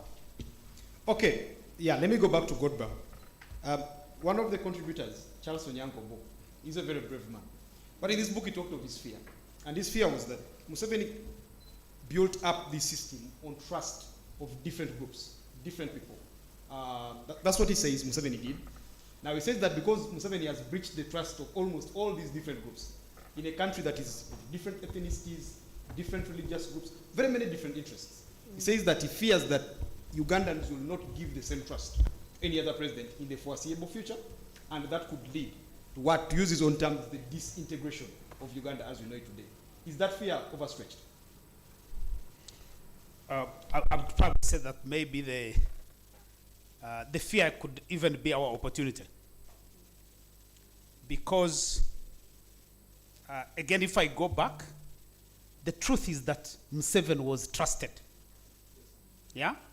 Those of us who were there, we trusted the man, even us who had never met him, who didn't know him. My belief is that the war that he started in 1980 was actually, again, built on trust. So the guys who joined him in the bush trusted him. So once he came back to power, because of the things that were done, because you see, sometimes when you are coming from hell, even dim light becomes very important. So in other words, we are coming from Amin era, we are coming from Obote era, we are coming from a 5-year war waged by Museveni, and now things are beginning to look stable. So we trusted. This is a president who is progressive. Then as I've said time and again, for those of us who were from central and western and southern Uganda, where there was no conflict after 1986, we enjoyed the magnanimity and the friendliness of the NRA. So in other words, we are seeing an army that is just like part of us. It's only recently when we did the study on guns everywhere and realized that that's actually NRA, where it was subjected to pressures in eastern and northern Uganda, behaved like any other army. So in other words, we almost we lived under the illusion that this is a different army. Yeah? And you know, there is the narrative of the people's army. So I think we trusted Museveni. People who worked with him trusted him. That's why you saw people like the late Major John Kazora writing, betrayed by my leader. You know, those narratives are not simple. They are not simple narratives. When you look at the books that have been written by Museveni's contemporaries, they talk to the betrayal. Now, of course, it is not something that is easy to trust. Sometimes it's probably not right to trust the individuals. But what Onyango Boy is saying is true in the sense that there are people who trusted him. I think the social groups, the different groups we are talking about, in my view, they were used. I don't think that they trusted. They were used. So Museveni has had this. So he took advantage, co-opted these groups, and used them. He establishes a broad-based government. People think that they are rebuilding a country, but in the process, there are those who are co-opted, others are ejected. So you will get the religious leaders. If those of you who were here in 2005, the removal of term limits. You know, the traditional churches, the traditional religions started off with the resistance. But the regime had already built these churches called born-again churches. So while the traditional churches are saying, no, don't touch the constitution, the born-again churches are saying, no, it is okay. And these churches also fear losing privilege. Dan, I actually think, even if you had entrenched the term limits amendment and the age limit amendment, I think that Museveni still would have removed them, because he would have bought the people whom he needed. Those local governments, I mean, I have worked with local government. Those are very helpless people. So you just need frag a little money. They will just give you the resolution that you want. And the way we generate elections, a referendum, we can produce the results of a referendum. So what am I saying? I think I'll make one quick comment, which I always compare Kenya and Uganda. Because the question normally is, how come Kenyans are able to galvanize themselves around the protection and defense of the Constitution compared to us Ugandans? My view is that there are two explanations. The first one is that the Kenyans fought for the Constitution. Because I was there during the dying years of the Moi dictatorship. I saw the Kenyans, the Law Society of Kenya, the Anglican Church, the students at the University of Nairobi fighting every other day. Those fights, the protest against Moi, produced the Constitution. So they fought for it. For Ugandans, some guys think they felt so much for us. They went out there, fought a bush war, 5 years, said, we have given you the opportunity, make a constitution. And by the way, those of us who were there, Dan, so when the constitution was promulgated in 1995, it was like we breathed a sigh of relief. We have arrived. So we all went to do the things we wanted to do, and the man then went back to rewrite the constitution. My next publication is an amended constitution of the Republic of Uganda, which basically, we worked on this with Toko. It has taken long to come through, where we have tracked all the amendments in the original text. And I can tell you, there is no 1995 constitution. There is a new constitution. But the last one I wanted to make, why Kenya is different, is that while Moi was an authoritarian ruler, he did not destroy and demobilize institutions of state. So the public service remained the public service. Dysfunctional, but it remained intact. The military remained a national institution.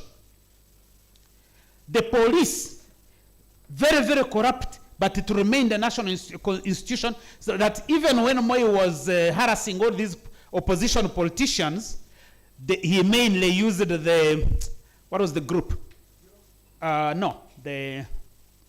I remember the group. So there was a group within the police sitting at Nyayo House. That's the one that he used. Now, for Museveni, because he understands that institutions can actually stop you from being a life president, he has invested in demobilizing all of them. So the public service is now fused with the military and the police. The police is fused with the army is fused with the parliament. So everything has been completely distorted. So that's the kind of crisis that we face. And my view is that because Museveni has betrayed these different formations, that actually is our advantage. That there is, I think, to that extent, I agree with Obo that there is not going to be another ruler or another leader who is given the same level of trust and leverage the way Ugandans gave Museveni, because we've all been betrayed. If Etoko arose and became president, some of us will be there opening our eyes wide on everything that you do. Okay, so let me move back to Mr. Wandera Ogalo, the constitutional law expert. So I've read this book, and it seems like there's a consensus in this book, at least from most of the contributors. They all seem to say that in the transition of Uganda, as things stand today, the big boy, the biggest player is going to be the army. They seem to say that repeatedly, whether it's Onyango Bo, whether it's Andrew Mwenda. I think even General Mugisha Muntu says that, only saying that then the shape of Uganda will depend on the nature of the army that takes over after that. The army has become so powerful in Uganda. We see it everywhere. There was a time they created a unit last year to even manage traffic road, and I was like, this is the most insane thing. But the question then becomes, how do we bail this cat as Ugandans? If you went back to 1995 and you were in the Constituent Assembly, and you, with the hindsight you have now of what the army can become and how powerful it can become, what would you suggest be put in place to ensure that the army doesn't become so powerful to the detriment of Ugandans as it seems to have become now?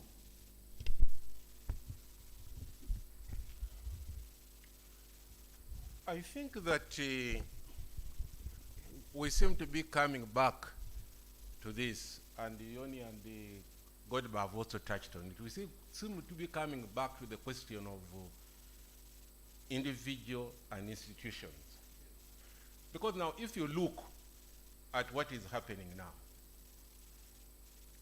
and you compare with what was written in the Constitution, I think it is Article 208, we try to tame the army. It will be non-partisan, it will be professional, it will not take part in politics, and so forth and so on. That we put in the Constitution. Also in the same Constitution, you'll find a provision which says security forces, the army, the police, intelligence organization, will protect human rights of Ugandans. We were coming from a history of where the army had been a problem to Ugandans. So we're putting in the Constitution the provisions which would protect and limit the army. That is what you'll find in we try to put down in the Constitution. But now what has happened? Is it still professional? Is it still non-partisan? The army chief is leading a political organization that is in direct conflict with Article 208 of the Constitution. And the commander-in-chief is happy with that. So it is now a question of whatever you would have put in the Constitution to limit the powers of the military and to contain it so that it is answerable to civilian authority. Would it change anything if the commander-in-chief and the army commander are going to ignore it?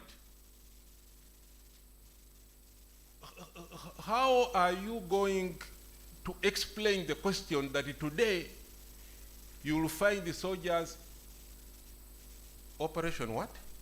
Wealth creation. They are in the villages dealing with poverty issues. They are on the lakes dealing with fishing. Some are permanent secretaries in the civil service. So, what can you write in the Constitution to protect the state from overreach by the army when the people who are managing the army have no interest whatsoever in having an army which is answerable to the people of Uganda. So I think that what my colleagues here have said will have to be really examined more in detail. It comes about the character of our leaders. You cannot have democracy without Democrats. You can't. So if the character of the president is such that it is his belief that you should control by use of the army, then even if back in 1995 we had put more mechanisms to control the army, and maybe even forcing and said the army shall not be, soldiers shall not be permanent secretaries, they shall not go on the lake. Even if we had put those things there,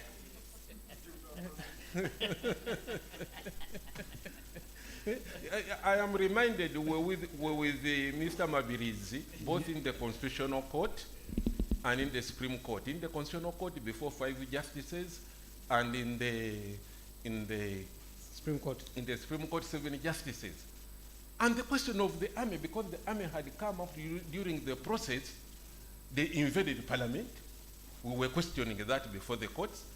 How did the army end up entering the plenary of Parliament, arresting MPs, bundling them on, and these are SFC. What was even SFC doing in the Parliament at the time? So, you know, with hindsight, you start to think that character, not just the constitution, but character of the leaders is critical. Okay, let me turn back to Yvonne. We've just been joined by a young politician, and you yourself are a young politician. There is this argument by the older Ugandans that the young people are simply disinterested in the affairs of the country. President Museveni himself says it, that we are more interested in the Premier League, the football played in Europe every weekend. We are more interested in Lugambo.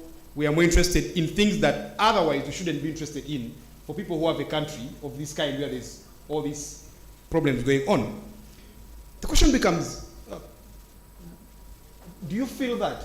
And how do we change this? How do the young people in this room make themselves more interested in the politics, get to the places where the conversations are happening, so that it is not just left, the destiny of the country is not just left in the hands of a few old men, whom now it seems actually are those of certain families, but then it becomes a question that Yvonne is interested, Agatha is interested, Toko is interested in the politics of the country to the point that they influence things, like the current generation of leaders were interested when they were much younger. I'm not sure what level of gaslighting that is, because we are the majority in the political space right now. Okay.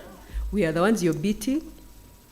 We are the biggest number to pick up application forms, not even application forms, forms for presidential aspirations. Weren't we the youngest? Yes. The youngest population in history, yes, in 2025 picked forms to run for presidency. How many young MPs are running for member of parliament? So many. Local council positions? So many. There are very many. Yeah. So I feel these old leaders, I don't call them old, they are a certain age, have reached a level of gaslighting, where they know that they are using tactics to, one, intentionally sideline the efforts that we are putting in to be politically aware of the environment around us. And we are aware, we can see what they're doing, and we keep mentioning it. Yep. We are fighting to be in these spaces, no matter how much we're being sidelined. Okay. We attempt to run for offices, they are beating us. We attempt to push for the presidential candidates we want. What is the biggest population or the demographic that is being meted with violence during these campaigns? The young people. Is it the older generation? No. In fact, if we had to talk about a certain level of voter apathy even here in this country, it's a certain age group that is not young people. Young people are very active in politics, and I feel that the more they gaslight us to say that we are not intentionally following, the more we are putting the zeal in to show them that we are. But they use so many tactics to show us that we are not there. So I don't know what they want. I don't know now if we should go to Parliament and show them that we are here, we're willing to beat you out of this house, or we go to the president's house and we beat him out of it, but they need to stop this level of gaslighting. So young people are doing the work. They are politically aware, but the systems are intentionally frustrating and trying to fail them out of carrying out their civic duty, but also participating in what we feel is their civic duty. It's a demographic. Sorry, that's a bit distracting. Yes. I apologize. Okay. It's the biggest demographic now that is entrenching in politics, and I feel even now the more we enter, the more excuses they have, because now they are telling us that more young people are entering politics because they want money. So how is that not the question now that that is not rising up? Why aren't you saying that we are now more interested in politics because we are willing to save our country than be willing to look for money? So they are attaching us to so many tactics, and I feel that we need to stay aware. So young people, don't carry that narrative. It's not yours. You're doing your part, and you need to continue. So again, that's a question that is about gaslighting and older people politics tactics. Okay, thank you. Godba now, globally there is this shifting sand, the geopolitical shifting sand. In West Africa, you have these coups that have become predominant. One was in Benin over the weekend, but seems to have failed. In the US, you have Trump. In Europe, you have all these anti-immigration, inward-looking governments taking over. Even in Africa. And then in the region, you have Samia Suluhu becoming whatever she has become. You have Ruto this side. What do these changes spell for Uganda's transition? Maybe, Godwin, if you allow me, I'll just make a quick comment on the young people that Yvonne has eloquently made. Okay. In the sense that you see, there's a point at which society gets broken. Yeah? So when society is broken, there are certain vulnerabilities that are created. And so, so for many of the young people in this room, you have to be congratulated that you can be able to see through the brokenness and be able to stand your ground. Because, it's the time when we were at university. For us, when you entered university, you have almost arrived. So in other words, even at home, your relationship with your parents change because you're at university. It's not a joke. So you have to, one of the things that keeps on bothering me is when you see very highly educated people, young graduates. Some of them, by the way, they have very good jobs. They are working very well. And then you find you have a president who then patronizes you and say, "You are my Bazukuru." And the people celebrate it and they run around with a Bazukuru. And I'm like, okay. So, because you see, that narrative is not by accident. No. It's about how to, you are basically talking about the structure of power relations. Your grandfather, the relationship you have with your grandfather, here I'm talking about the biological grandfather, not a political one. The relationship between you and your grandfather and then the one with your father, they are all different because they are power relations. So Museveni understands this, and you have to really grant him that he understands our psychology, and he wants all of you to say, "You are my Bazukuru," because it works for him. So and that is from the brokenness that we have. So for many of you who are able to stand up and stand your ground, people like Yvonne and others in this room, you just have to be congratulated because the brokenness is comprehensive. So to be able to survive it doesn't take the easy-spirited people. Yeah? But on the geopolitics, I have discussed with Jirmo and others. These guys, the good thing with these powers, the imperialists, you called them, we call them development partners for diplomatic reasons. Yeah? But these ones, they are very smart people. They know. So they have an agenda. Because sometimes people say, "Oh, these donors, they are this is foreign influence." These guys have an agenda. They have built their countries Some of their countries have been built based on colonialism, but they have thrived. And they have to maintain their living standards. And you can't blame them. Because I have argued with some of my Ugandan government colleagues. They say, these imperialists, I say, you guys, you are jokers. If we are here and we built a strong country with a strong military, we should be there colonizing DRC and South Sudan and wherever. We should. That's what serious, let me tell you, that's what serious governments do. That is the real politic. Yeah? I mean, we tried to root the DRC in the 90s. Yeah. I know there were a bunch of thieves that went there to steal. That's different. In other words, my point is that every country should be investing in building a strong government, a strong military, a strong professional business community to be able to have influence. So let me remove the colonization. Yes. You have to have influence. So the problem with us is that, as I said, we have a man who has ambition to establish an empire across the region. So the military goes following the ambition. But the reason I'm saying this is that the geopolitics in this region are shaped from Kampala. I have met some of the development partners who say, oh, now our interests have shifted to DRC and Kenya because most of the development partners now have realized in Uganda, you cannot change anything when you're trying to influence. So most of them have zeroed down to doing business. So most of these countries, Europe, America, and others, and the Middle East now, they are mainly doing business interests. If you look across the region, you'll see the guy, one of the most prominent visitors in this region is the foreign minister of United Arab Emirates. Yes. He visits Kampala, Nairobi, and Dar es Salaam. So these ones, they have an agenda, they are known. So, but most of that comes from Kampala. Yes. I think the last visit that we had, I think that was May of last year. No, May of this year. That was the chief of staff of the Defense Forces of the United Arab Emirates meeting with the Mosque in Rubaga.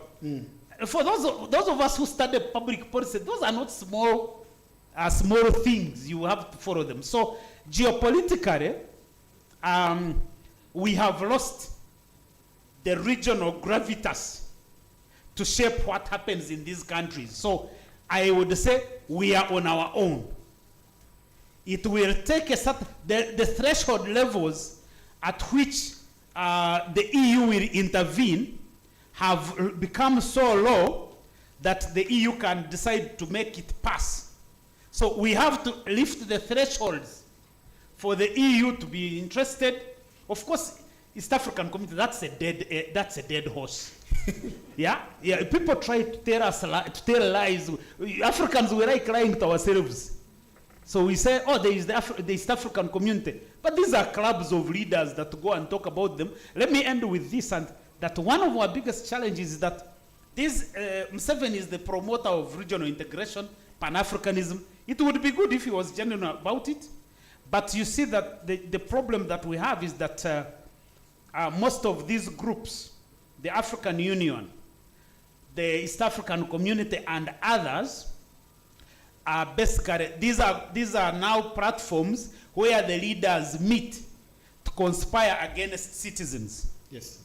Unfortunately, the citizens, we don't have similar platforms to be able to conspire at that scale, so we remain boxed in our smaller countries. I think that's the challenge that we have to pay attention to.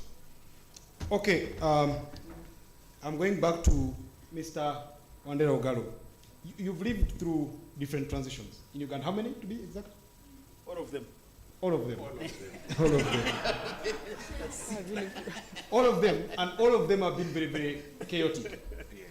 There's a new phenomenon that I see nowadays. I grew up, I'm a 90s kid. I grew up in an era where they told us that whatever happened before 86 was really, really bad and terrible. I know that a lot of it was spinning. But now I also see, and Godba said this earlier, that we are coming from a very bad time. So we are susceptible to being lied to in the 90s. But now you see people seem to have again gone maybe back even further. Now you find taxis with photos of Amin, praising him. You see on social media, people say that Amin, people praise him, people sell t-shirts of Amin. They seem to buy the narrative that Amin was better than Museveni. So I didn't live through Amin era. I have lived through the Museveni era. You have lived through both. How different are these eras?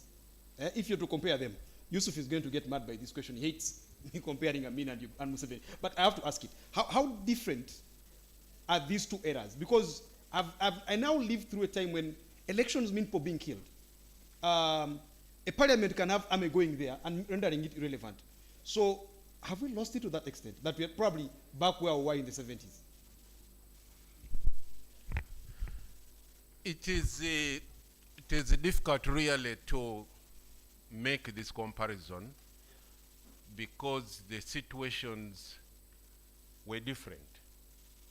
You have the 70s where Amin is ruling by decree. Parliament has been abolished. The Chief Justice has been abducted and disappeared. There is the situation is really like a one-man rule. And then in his sincerity, Amin told us, guys, I am life president. I am in charge, settle down. Forget the things of yours, of political parties, of power, and so on. So we settled it down. Now, you have this situation where you have got these institutions which didn't exist. You have some limited kind of discussions going on which were not there. So at the end of the day, it becomes very difficult to compare the Amini and now. Yes. But if you go into the 80s, and of course very many younger people do not know because they are told, you know, the past was so bad, armies were taking over, people. Many of you younger people here will not even know that Museveni himself actually overthrew Binaisa in a military coup, removing Binaisa wrongly. So if you go into the 80s, again the situation is different.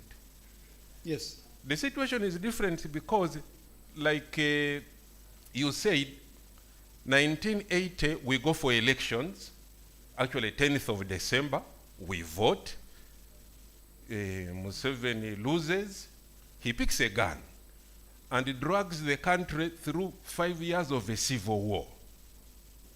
So a situation where you have a civil war, the politics of that of such a situation will be very different.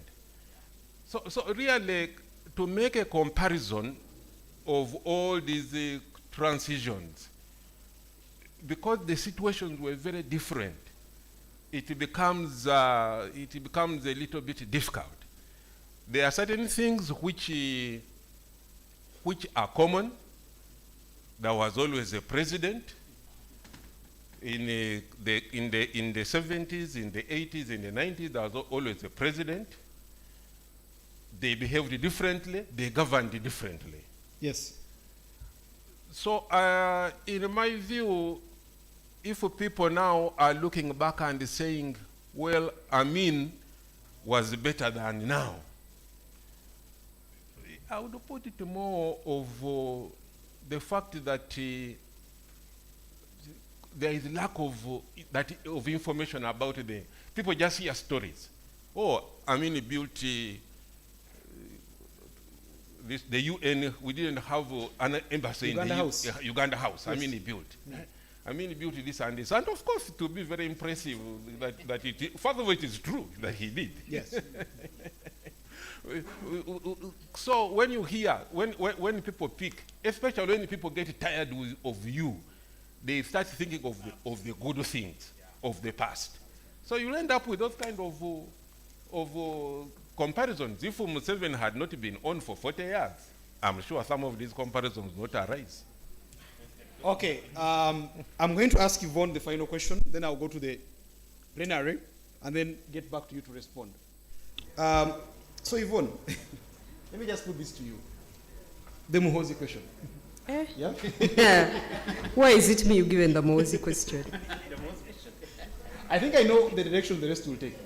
I want to hear it from someone whose direction I don't know. The Muhozi question. You hinted about this earlier, that we hear, blah, blah, blah, and all that.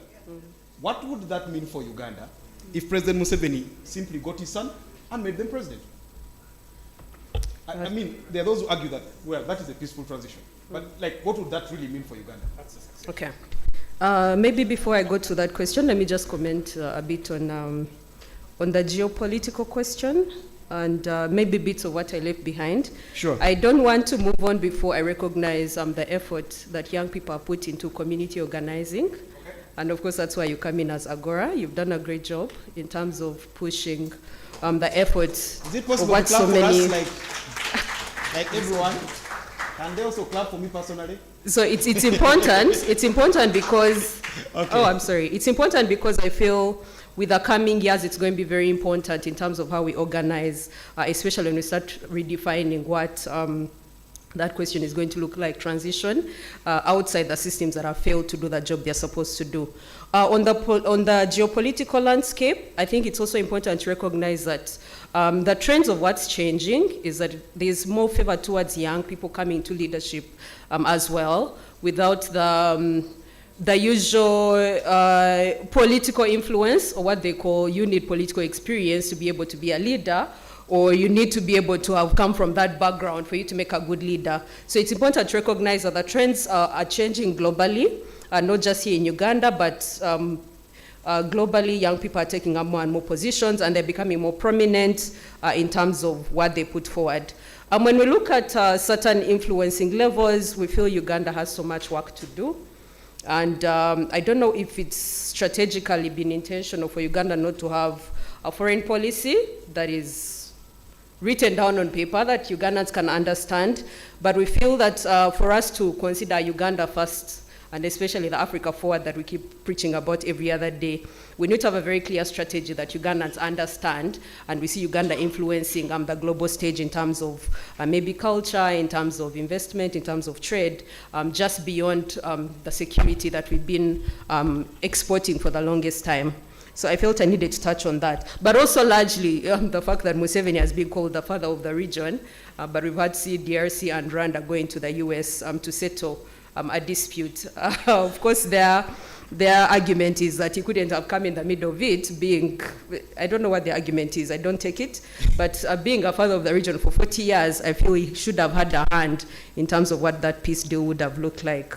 The Muhozi question, I don't think Ugandans should ever pacify a Muhozi presidency, and I feel we need to be very vigilant not to accept whatever level of pacification they're trying to do, pushing it onto us for us to discuss it more, to normalize that narrative that he could possibly become the president. We need to push it out. Uganda needs systems that work. We need to know that there's an electoral commission that works. We need to know that there's an executive that works for the people. We need to know that the legislative works for the people. So this man who has come out of the blue, I don't know him like that, so outside the Mozi person, they talk about being the son of the president. Ugandans don't know him, and there's no reason why they should let him run this country, because that's not what it should be. We need systems that work, so the Mozi question is out. It's completely out. We are not going to try to pacify it. Uganda should cut it out of the deal. We should not give it a soft landing. Thank you. Okay. Jordan, you ready? Okay, so we are going to start with the plenary. Let's do this. Let's pick 3 questions. They get answered so that they are not lost in the sea of questions. Then we pick the next set. I think we have a whole 30 minutes for this. So let's start with her. My teacher, Dr. Zara Nampeo. If I don't pick a teacher, I'm in trouble. Let's start with Dr. Zara Nampeo. Then both of you had your hands up. Yeah. Then in that order, the 2 ladies next to her. So thank you very much to our panelists and the moderator. Good afternoon, colleagues. 3 weeks ago, we were celebrating, or just talking about 30 years of the Constitution at Makerere University, and we watched a video of President Museveni accepting the 1995 Constitution from retired Justice Benjamin Odoki. And his speech and his remarks were so convincing. I even saw persons like Honorable Miriam Matembe, they were nodding. They were totally convinced about the president's speech and his commitment to respect the Constitution. And the Minister of Justice, who gave the keynote, when he was talking about the things that Uganda has been through since the 1995 Constitution, the challenges, he said that there has been a change of circumstances. That the president meant his words then, but there have been a change of circumstances necessitating, you know, the change to the constitutional order. So where we've seen, for example, the accepted authoritarianism which came through the NRA, then we had an accepted democracy. Now we have what perhaps Godba would call an outright dictatorship. My question is therefore, and perhaps more to Honorable Wandera, because I know what Godba will say, was it a hoax? Was it a falsehood from the very beginning? Or was there a change of circumstances? What do you think, what is your take on that? And secondly, do we need strong men or women who can protect constitutions? Or do we need strong constitutions to protect us from these men or women? Thank you. Thank you very much. My name is Maria Alessi. I am the incoming president of Lado Enclave, aka West Nile. We are seceding. I overthrew my neighbor. Anyway, so I'm not going to ask a question because I think this is a conversation on transition and none of those people up there or any of us in the room is an expert on transition. So I think we must allow ourselves have the conversations that we need to have. Firstly, I don't think Ugandans are ready for a transition because we are still willing to participate in illegitimate processes and carry our legitimacy as citizens and put them in illegitimate processes intentionally. You wake up every day, put up a poster on a campaign that you know, an election that you know and know where it's going to end. We have reduced our agency to thinking that if we do not, if we remove ourselves, then these people can do anything. They can't do anything. They need to see numbers on the polling station to take a picture in order to say 68% voted. But if the polling stations are empty, there are no pictures to share. They're going to have to find AI images of yourselves, because then you'll take pictures of empty polling stations and say, no, we did not vote. But when people show up, then they will say 68% of you voted. And so until we learn to do civil disobedience through, for example, boycotts, I hope we learned from the football community when they said, thank you for your format, we are not coming. And now the format is in consultations, and you know how consultations end in Uganda. So until we learn that our agency is important to delegitimize processes. You see how the Lubara is about to come. There. Until we remove ourselves from illegitimate processes, we are not completely ready for a conversation on transition. And it's even more painful that people who have influence and power are driving us into illegitimate processes as opposed to removing us from illegitimate processes. The conversation on transition, when I was younger, I'm still young-ish, but I'm formerly young. We used to have conversation. You guys, we've talked about Museveni. We need to make this person's name so useless in transition processes that we're able to imagine a state without him.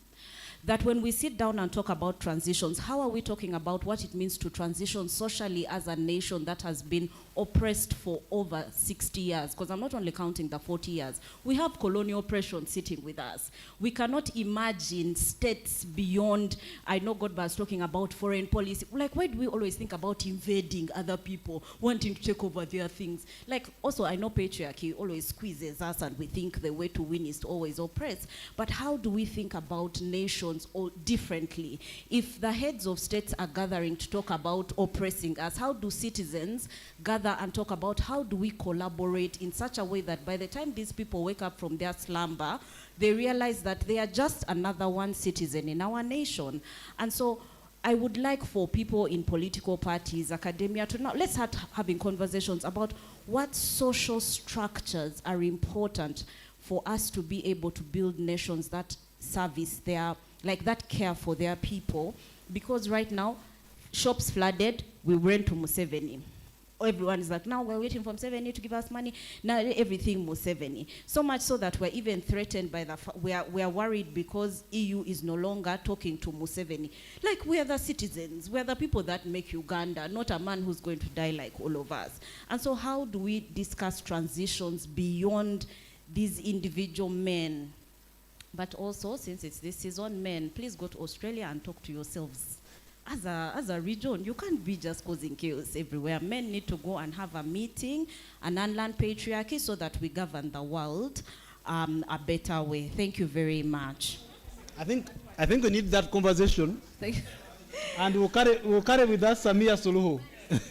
Thank you. We'll go with Samia Suluhu. Thank you, Maria. And as she just closed, I just realized that a coup happened here, because until today, I was the president of West Nile. But Maria just had a coup on this same table.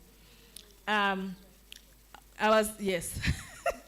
was telling Maria that I have transition fatigue, because I have lived through conversations on transition so much that I feel fatigued when we speak about transitions.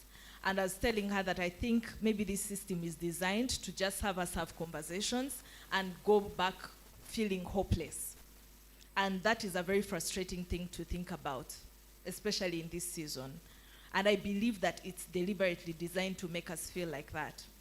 I would really want us to have conversations around organizing so that we get out of this system that has held us hostage.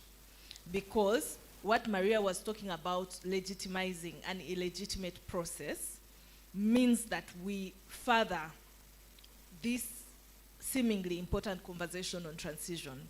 Because we're going to come back in January and complain, and then just find ourselves trapped in that same system. And yet young people, by virtue of the fact that they keep showing up, by virtue of the fact that they are organizing, demonstrate to us over and over again that they're ready to move. But we have not had enough conversations about the so what. And that is what I would like to ask the panelists. What is the so what after this conversation? Where do we go from here? In a space where systems are broken, in a place where the citizenry seems hopeless, and in a space where people are just ready to move, but we do not give them a reason to move. And just to say that for communities like ours, the impact of having these conversations is that eventually we're just going to fragment and organize around change regionally. It will no longer be a national conversation.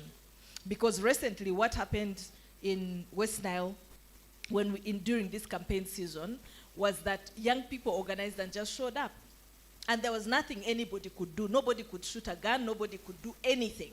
And they just showed up and they were out there until they wanted to. And there was nothing anybody could do, because they know if they tried what they're doing elsewhere there, that would be the beginning of a transition. People are ready. And I think that there are regions that are just going to push away. We say this very lightly, but there are regions that will break away because they will no longer be waiting for a national conversation. That is what happens when we get to a place of hopelessness. So I think we need to get serious about the conversation on strategy and focus on organizing beyond this conversation. Thank you. I think the agreement was that we first take the first three. Are there specific questions to be responded to, or we could take? Most of them were comments. Is there any question, anyone else? So maybe I could put this to any of you. This question of let's not legitimize an illegitimate process. What men do we do in your view? I don't know, what do I go for that? Yeah, I can attempt that. Yeah, then I'll pick the next round. Starting with Malema VDC. You see the legitimizing of an illegitimate process. How do authoritarian regimes survive and thrive? So authoritarian regimes, they survive and thrive by demobilizing institutions of state and citizenship, and then demobilizing institutions of civil society. So in most cases, the institutions of state, they are actually weaponized against citizens. So most of these institutions you see, the army, the police, the judiciary, the electoral commission, all these are weapons of the regime. It has been able to capture them. But I think the one which relates to the legitimizing is the one of the citizens. So if you have a process like elections, you realize these are Museveni's elections. He has the agenda, he has the institutions, he can announce the results. For citizens who are interested in organizing, you can organize around elections for your own agenda, not their agenda. So in other words, when I have engaged with political leaders and practitioners, I say an effort around the transition. If we are organizing around transition, we must have maybe even a 20-year agenda. We are working on a 20-year agenda because that struggle can take that far. But the beauty is that once you organize on a strategy, everything that emerges becomes an opportunity. So an election that Museveni organizes and he knows he's going to announce himself winner becomes an opportunity. If you do that strategy around his elections, you are cooked. Because that is his timetable. He can change the dates. You've seen how Byabakama comes around and changes everything. Yeah? You have elections coming almost just in a month, and the guy is saying they are creating polling stations. Do you understand the fallacy? And you know, this is a lawyer, a judge. Maybe this case should go to court again, because there are some people. There are some people whom we have to be able to go there and say, please, Makerere, record that degree. Because you can't be a lawyer and do the kinds of things that Byabakama does. I just can't believe it. You are a lawyer, you are a judge. As I said, man, you guys, for us, when we went through school, Benjamin, the time when we went through school, it was powerful. You just being at the law school alone was important. You would not go out there and be a judge and start behaving like an ordinary person. It was just impossible. So, in other words, the legitimization. So you see, these authoritarian regimes are, in fact, they want those of us who are organizing to change the status quo. They want us to surrender. Because when you surrender and you cede that space, then they organize their own. They will organize their own political parties. So you'll still have elections. And I can tell you, these regimes, authoritarian regimes, can reach a point where even when there is no election, they can announce that there was an election and they won. They can do that. That's what authoritarian. And you will even see these ambassadors basically sending congratulatory messages.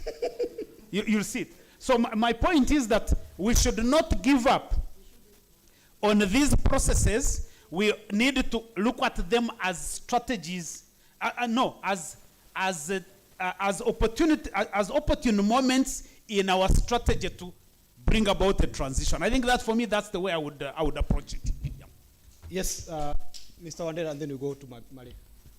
Yeah, the doctor, you raised a question on whether this was a hoax right from the beginning, or whether circumstances changed. I think that we can discard the question of circumstances have changed, or changed the man, or something like that, because they are deliberate actions taken for the president to remain as president. In the manifesto of 2001, it is clearly stated, the president clearly stated, I'm seeking my second and last term. That is in the manifesto. Then 3 years later, we start hearing rumors that, maybe this thing of limiting to 2 terms, maybe there is a problem with it. So some people sit and send Rosindana. What is this we are hearing? You go and speak to this man because this is hid behind this kind of thing. And Rosindana comes back and tells the people, no, he says, forget it, those are just rumors. That is 2003. 2005, we are amending the Constitution.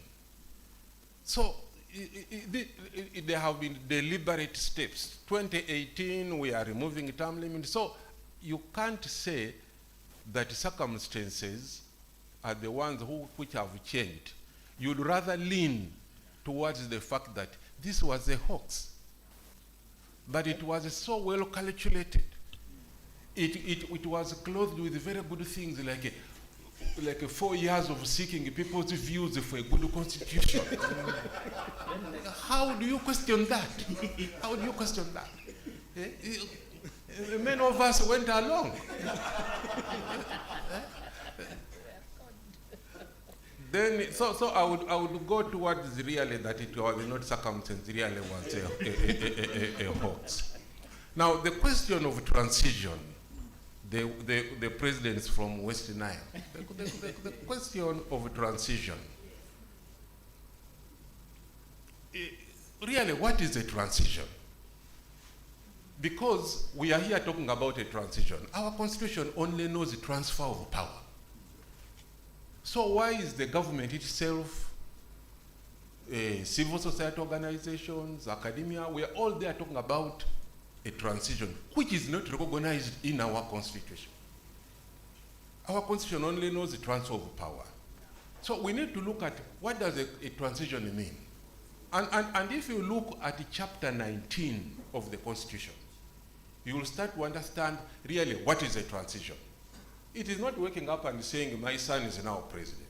But at least chapter 19 will tell you, because it is headed transitional provisions. When we were writing that constitution, we included a whole chapter on transition, because there is an area for transition. The constitution was enacted on 10th of October. And it is said in those transition provisions, until we go into this new order, because the transition is about a new order, until we go into this new order, the government which has been enforced, that is the NRM government, shall continue. Then those transition provisions also gave that government, what to do within that time. Put in place an interim electoral commission to conduct elections. So the period of 7 months was the transitional period to go into another thing. Transition is not waking up and saying now who is going to succeed. No. Transition, there is a period for it. Like in this case, I'm saying there was President Museveni was sworn in May of 1996. So that was 7 months of transition. You plan a transition. In the transition provisions, you give functions of what those people are going to do in order to take this into the new order. But the way we are discussing transition is as if you wake up and say now, if we sit and we say, Mao, you are the president, Kyagulanyi, you are the vice president, Muntu, you are the prime minister, then we call that a transition. It can't be. It can't be. A transition must be something which is planned, which brings me now to your question, the last lesson, which brings to your question, what then should we do? If a transition is about making rules on moving into a new order, what is the next step? That was your question. Me personally, I think that the only way we can get out of this is through a national dialogue. A national dialogue in which the people who sit around the table are not just politicians. Yeah? We look at examples like Tunisia, how they handled it. Actually, in Tunisia, it was headed by civil society organizations, trade unions, and so on. So as to negotiate and see, we know for a fact that elections cannot produce a transfer of power. So what rules do we put in place in the meantime? You can even say President Museveni be there for another 6 months as this national dialogue puts in place rules on how we go back to transfer of power, because we are not going to have to transfer of power through elections. All of us know it. It is a fact. So I see your point, but I think that if elections, as we know, cannot produce a transfer of power, we should not jump on what we are calling a transition. Some people even say that, you know, a transition from the old people to the younger people. A transition is not about age. A transition cannot be about age. A transition is about systems. It's about governance.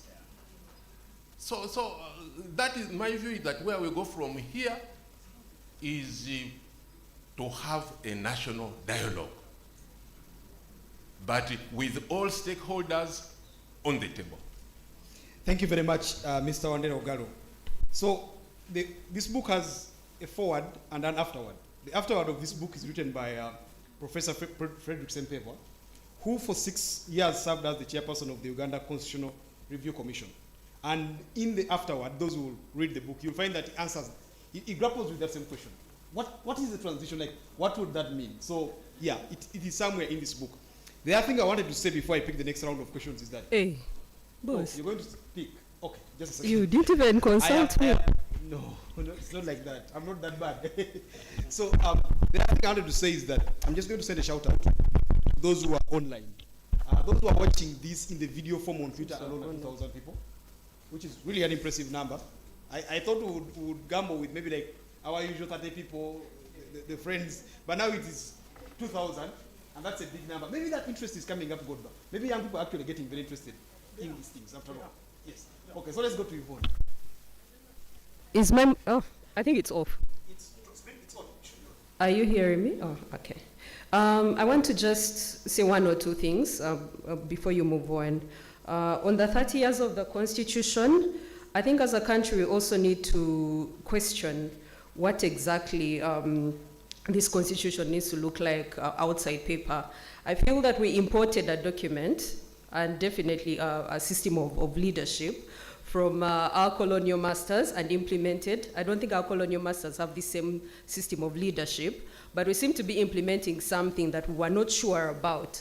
I remember asking this question previously, especially around separation of powers, there were some people with us in the room by then that had contributed to the drafting of this particular constitution, and had asked that what did they envision the separation of powers looking like if absolute power seemed to have been given to the executive right from the constitution, and it seemed like from what it was already, that there was already a set system of how it was supposed to work. So I feel that as a country we need to have a bigger question in terms of whether this is a realistic document for the kind of people we are, and for the realistic part of whether this is a kind of democracy we also want to push forward as a country. If power belongs to us, then we need to be able to see it, but there was also another question around how the Constitution can be defended. Again, on paper, it sounds very perfect because there's a provision for that, for the protection of and defense of the Constitution, but as we know, Museveni does not care. So he will continue to defile the Constitution as he wants. So again, still it's about the nature of leaders that we have, but also how realistic can we now start to envision the kind of Constitution Uganda needs that is realistic to the needs of the people here. In terms of illegitimate processes, again, I feel it's a privilege sometimes for some people to say that, you know, they would rather not participate I think we saw, especially in this particular election cycle, we saw how majority of the strongholds in primaries did not come back because communities decided by themselves that they were not willing to vote these people back into power. So we can see the power that, community organizing has when it comes to making those steps towards progressive change. So the steps don't have to be big outright, that, we must first remove Museveni and something will shift. But how do we slowly chip away his power that is keeping him there to make sure that even by the time he's trying to stand up and say, I'm the president of Uganda, even his backup choir is not there anymore. So we need to be able to keep pushing. Museveni does not care whether you turn up to vote or not. That's how he keeps himself into power. So the more we silence ourselves as a citizen, the more he entrenches himself. So that's about it. All right, the next round, we are going to have Mr. Malema Bilizi. The first round was only ladies, so now I think we'll balance it up. Mr. Malema Bilizi takes the lead. Then we'll have, is that Kato? Is that was or whatever? I don't know, Kakuro. We'll have one of the twins. We'll have one of the twins, and then we'll have Mr. Aaron Kiza. Thank you so much, Toko. I thank Agora for organizing. Agatha, Kulika, Suruhu. First of all, had I been part of the people organizing the title of that book, I wouldn't have gone for that Uganda's transition question. It is misleading. It is unconstitutional. Hope you don't sue us tomorrow. No, I may not sue you. Article 3 of that constitution, sub-article 2, says any person who singly or amends the constitution or removes constitutional order, it empowers citizens throughout to resist. It actually says you defend the constitution and in particular to resist any person. Maybe we would have talked about how can we successfully resist the overthrow of the constitutional order which the Wandelo Gallows enacted. That would be the point. Because the word transition is misleading. As Wandelo has said, when you read the 1994 Constitution, when it had just come into force, there were transitional provisions. You are moving from the unconstitutional era to a constitutional era. So when you tell us that we need to transit from Museveni to somebody else, I think the duty of citizens under Article 3 is to restore this constitutional order and to resist. And this is what Ugandans have been doing since 2005. They have been resisting. They have tried to resist. They told her that you have come early. I think she filed a petition saying that this man wants to amend our constitution. The court told her, but you have come so early. Wait when he amends it, maybe. One look, I know that petition. She was doing everything in her power. We were with Senior Wandelo Gari in Imbale and Supreme Court. And those two cases depict another decision of the Supreme Court now in Semogerere versus Arnegeno. That is Constitutional Appeal number of 2002. In that decision, Kanyihamba said that in Uganda courts, especially the constitutional courts and this court, were established as the bastion in the defense of the rights and freedoms of the individuals and against oppressive and unjust laws and acts. Courts must remain constantly vigilant in upholding the provisions of the Constitution. Only in this way can we in Uganda avoid a situation in some other countries which were able to describe by Professor Nwabs of Nigeria. He said a lot, but he said, there are indeed many countries in the world today with written constitutions, but without constitutionalism. Now, I think our emphasis should be in how do we instill constitutionalism? The Constitution is telling you can instill it by resisting whoever tries to do it. Of course, Ugandans have resisted, but they have been forced. But our biggest problem now is the judiciary. I think it was Pakistan Chief Justice and some other author. They said that even when everything fails in the executive and parliament, a country remains safe as long as the judiciary is still sound. Because we will be sure that after all, a judgment will come in my what? In my favor. The judiciary was active from 1996 to around 2000, I think 6 around there, 5 there, because the 2006 election had to be nullified. When it was active, in that period, we managed to annul a constitutional amendment by Museveni. He attempted to amend, then the amendment was nullified. Referendum. Yes. The referendum was not an amendment. Yes. The referendum was an act of parliament, which was nullified. Okay. But there was an amendment in Article 41, remember, where they were saying that for you to access information from parliament, the speaker must first accept.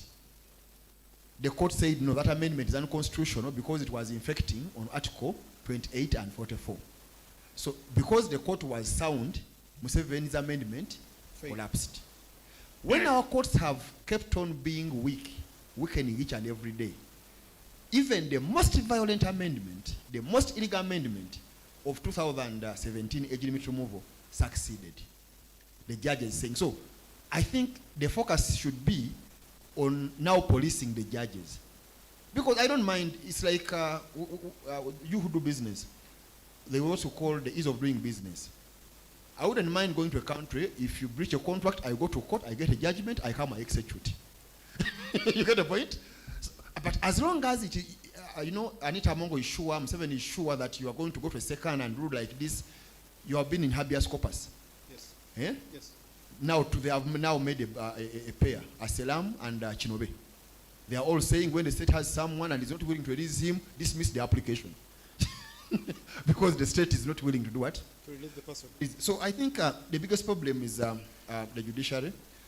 Again, as I finish, I don't agree, Mr. Honorable Wandera, that we need a dialogue. Dialogue on what?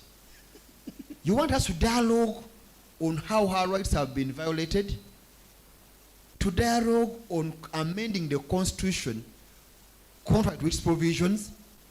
The Constitution does not call for dialogue. It says take action, resist. And it grants us immunity.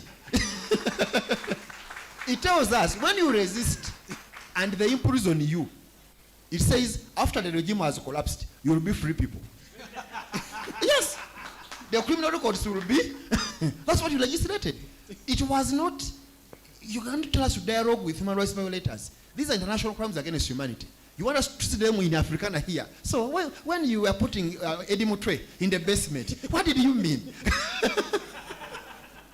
You see, Honorable Wandera Ogalo, you people, let's get serious. We dialogue on human rights violations. I don't think, you see, we have a fraudster, we have robbers. I was in a prison for long, I was with aggravated robbers. A robber has taken your property. A fraudster has taken your money for fake land. You want to dialogue with him? Okay. I don't think it comes up.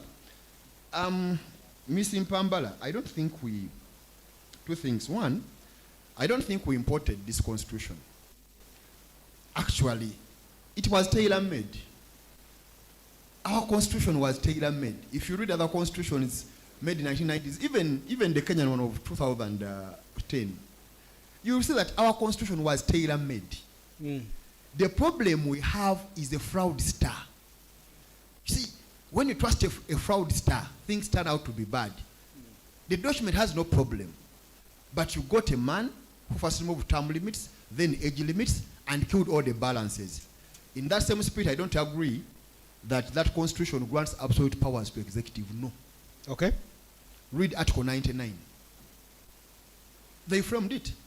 They are saying that a president shall only act in accordance with the laws of Uganda. They prohibit decrees. There is even a judgment, I think, by Uganda Antende about, is it Nakasolo market vendors? It's saying that a presidential directive is no law. No. But a fraudster will make a line of fraudsters that if you even go to land office with the title, they tell you this is a valid title. Okay. So I think Marima, in conclusion, yes, there are enough safeguards had we maintained the term limits and age limits. Let me give an example as I conclude about elections. Okay. A commission appointed, the constitution has minimum requirements. Under minimum requirements, Biabakama would not pass, and many of his commissioners in the constitution. It says they shall hold office for 6 years. And for one more renewable. Under the texture of 2 terms, a president may not appoint commissioners to preside over 2 elections of his. He cannot. So they had all that in mind. But we got a fraudster, he jammed the vehicle, and we are in a different route. Thank you so much. I think those are very, very brilliant points. Let's go to yes, give that to Jordan. And what Madam Abirizi has done is to show us that either on the next panel or the next contributors to the book, we need to think of him somewhere there. Yeah, yes, thank you. Tumusime. Thank you. Katoto Musime, I'm a lawyer. I want to disagree with Honorable Wandera on telling us that it is not right for us to compare the Amin regime and the other past regimes with the present regime. Brief examples, he talked about Chief Justice Ben Chwanka being kidnapped and killed. Do you want the physical kidnapping of Owinye Doro here and being killed? What are you not seeing about? Extrajudicial killings in the same, they repeated in the M7 era. Forced disappearances, that somebody disappears from Merare on a broad daylight. People move to court, get a writ of habeas corpus. It is dismissed because somebody cannot squeeze blood out of the stone. The president of this country stands on a national TV and says, I have been keeping them in my fridge, and you want us not to compare the 2 regimes?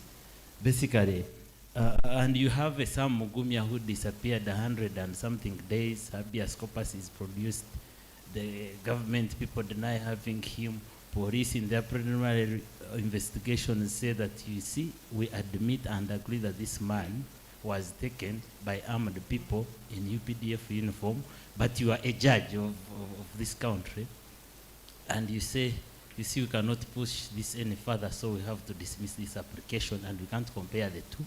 Even where we had the little hopes of running to court for rescue, to, you know, protect and promote our rights as people, it is not enforceable.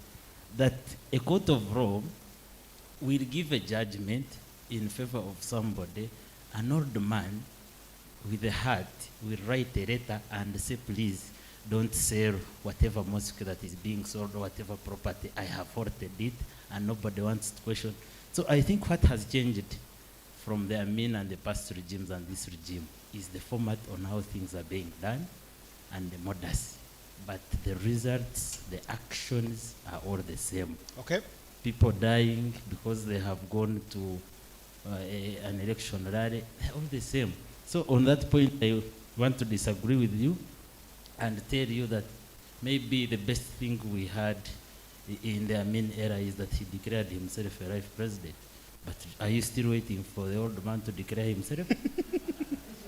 Term limits off. The maximum that we had was age limit, it's off. The elections that where we had hopes that people could turn up and vote for a different candidate, you see what is happening in the broad daylight. Do you want the man to declare himself so that we can say that, look, this regime is the same as the Amin regime? Thank you. Okay, so what we are going to do, as Aaron gets the mic, I've been guided that our time is fast spent. So what I want to first do is to gauge people who have questions to ask, so we can know and then pick all of them at once and then the responses. Yes, I see Ambassador here. I see you at the back. So there are 4. Yeah, be confident. Just put your hands up. So we have 1, 2, 3, plus Ambassador, that's 4. In addition to Aaron, that's 5. So Jordan, you've seen them, right? Sure. So let's start with Aaron. And if you could wrap it up, because our time is fast spent. Thank you. I will listen. I have a question to my senior. Will allow me to call him Dan. How do you want us to have a national dialogue which is genuine and inclusive in a context of a military dictatorship? And that dialogue is supposed to put it to an end. We are past the era of categorizing this regime. We are now, for long there was pretense or a debate as the type of government we are dealing with. Now we are very sure we are dealing with a military junta, a military dictatorship that is gravitating, that is entrenching and creating a monarchy whereby we know that there is a father who is handing over the baton, the presidential baton, to the son without pretending and without caring about any constitutional guardrails. How do we handle a national dialogue that is useful in that context? I will be very eager. I am all ears. The next is a comment. Just to clarify, our constitution, I want to agree with Mabilizia, is homegrown, was homegrown. It was not an import of the colonialists. And our colonialists are Brits. They don't even have a written constitution. So even that level alone, it was homegrown. But more so, it was underpinned by a serious national consultative process, the result of which crystallized in a constitutional commission report, commonly known as the DOC report. We had a constituent assembly that had serious debates and disagreements, the progressive wings of VSJ and others on one side. And also when you follow that debate of the Constituent Assembly, you realize that although many people didn't see it, the seeds of the constitutional destruction were sowed right from the beginning. And indeed, it is a correct descriptor of Museveni's military dictatorship, that it was intended from the beginning. Then I am giving a prescription. Was also Dr. Zahara asked about, is it strong men or what to defend the Constitution? So first, the Constitution has never been our problem. The 1995 Constitution was part of what was supposed to be our answer. We let it down. The Constitution cannot defend itself. The Constitution cannot defend itself. Ugandans must defend the Constitution, as the Constitution itself expects. Strong institutions must defend the Constitution. So it is the onus of Ugandan people, the Ugandan public, and institutions which are populated by Ugandans mostly to defend the Constitution. However strong, a strong leader cannot defend the Constitution alone. In any event, a very strong leader can be an enemy of the Constitution, as Museveni has proved to us. So we need to sacrifice. The problem is with Ugandans is to think that you are going to defend the Constitution by just waking up and having a normal life and tweeting no, we must be ready to go to prison. We must be ready to hit the street. We must be ready to read and see what the Museveni era, when the Musevenis thought that the non-violent means had become futile. What did they do? Okay. You get me? We need to think to go, because we are back to the 1980 moment. Okay. You get me? Yeah. You need to know what works and what doesn't work. One of the things that cannot work now is a so-called national dialogue. Thank you. We'll pick it up from there with you after the event. Ask why it doesn't work. Yes, let's go to Ambassador. Yeah, thank you very much, moderator, and thank you, panelists. I think that our problems are too complex for us. Obviously, we were all deceived, and the deception continues and may even continue. I like the debate. I also like the fact that we have young trailblazers who are ready to go to the street to fight. But I think there is one conversation that I would like to see that I'm not seeing. It was mentioned in passing by Madame Mpambala, the issue of the nature of leaders. I am one who believed probably, of course I believed Museveni absolutely at the beginning. From what he was saying, I could not believe that somebody can say something when they don't mean it. But now I know. And because I know, I do my due diligence. Secondly, I believed that maybe women could do better until we saw the Mabati. and all that we are seeing. I think Agatha, she became the victim in Tanzania. What a shame. So I don't believe in women being better leaders anymore. I also know that actually Museveni, when he was in the before he went to the bush, he was a young person. He was a young person. Even when he came, he was still young. He was 40-something. He promised, and now we are where we are. If it was a question of the age, we would be in a better place. Because that whole crop was of very young people. At that time, I was very young as well. So I don't believe that the issue of youth, of how old one is actually the solution either. So, to me, therefore, the debate that I would like to see go parallel with what we are fighting right now, because we are fighting the fraudster, the monster, the dictator, all that, right now. It may pass. God may even help.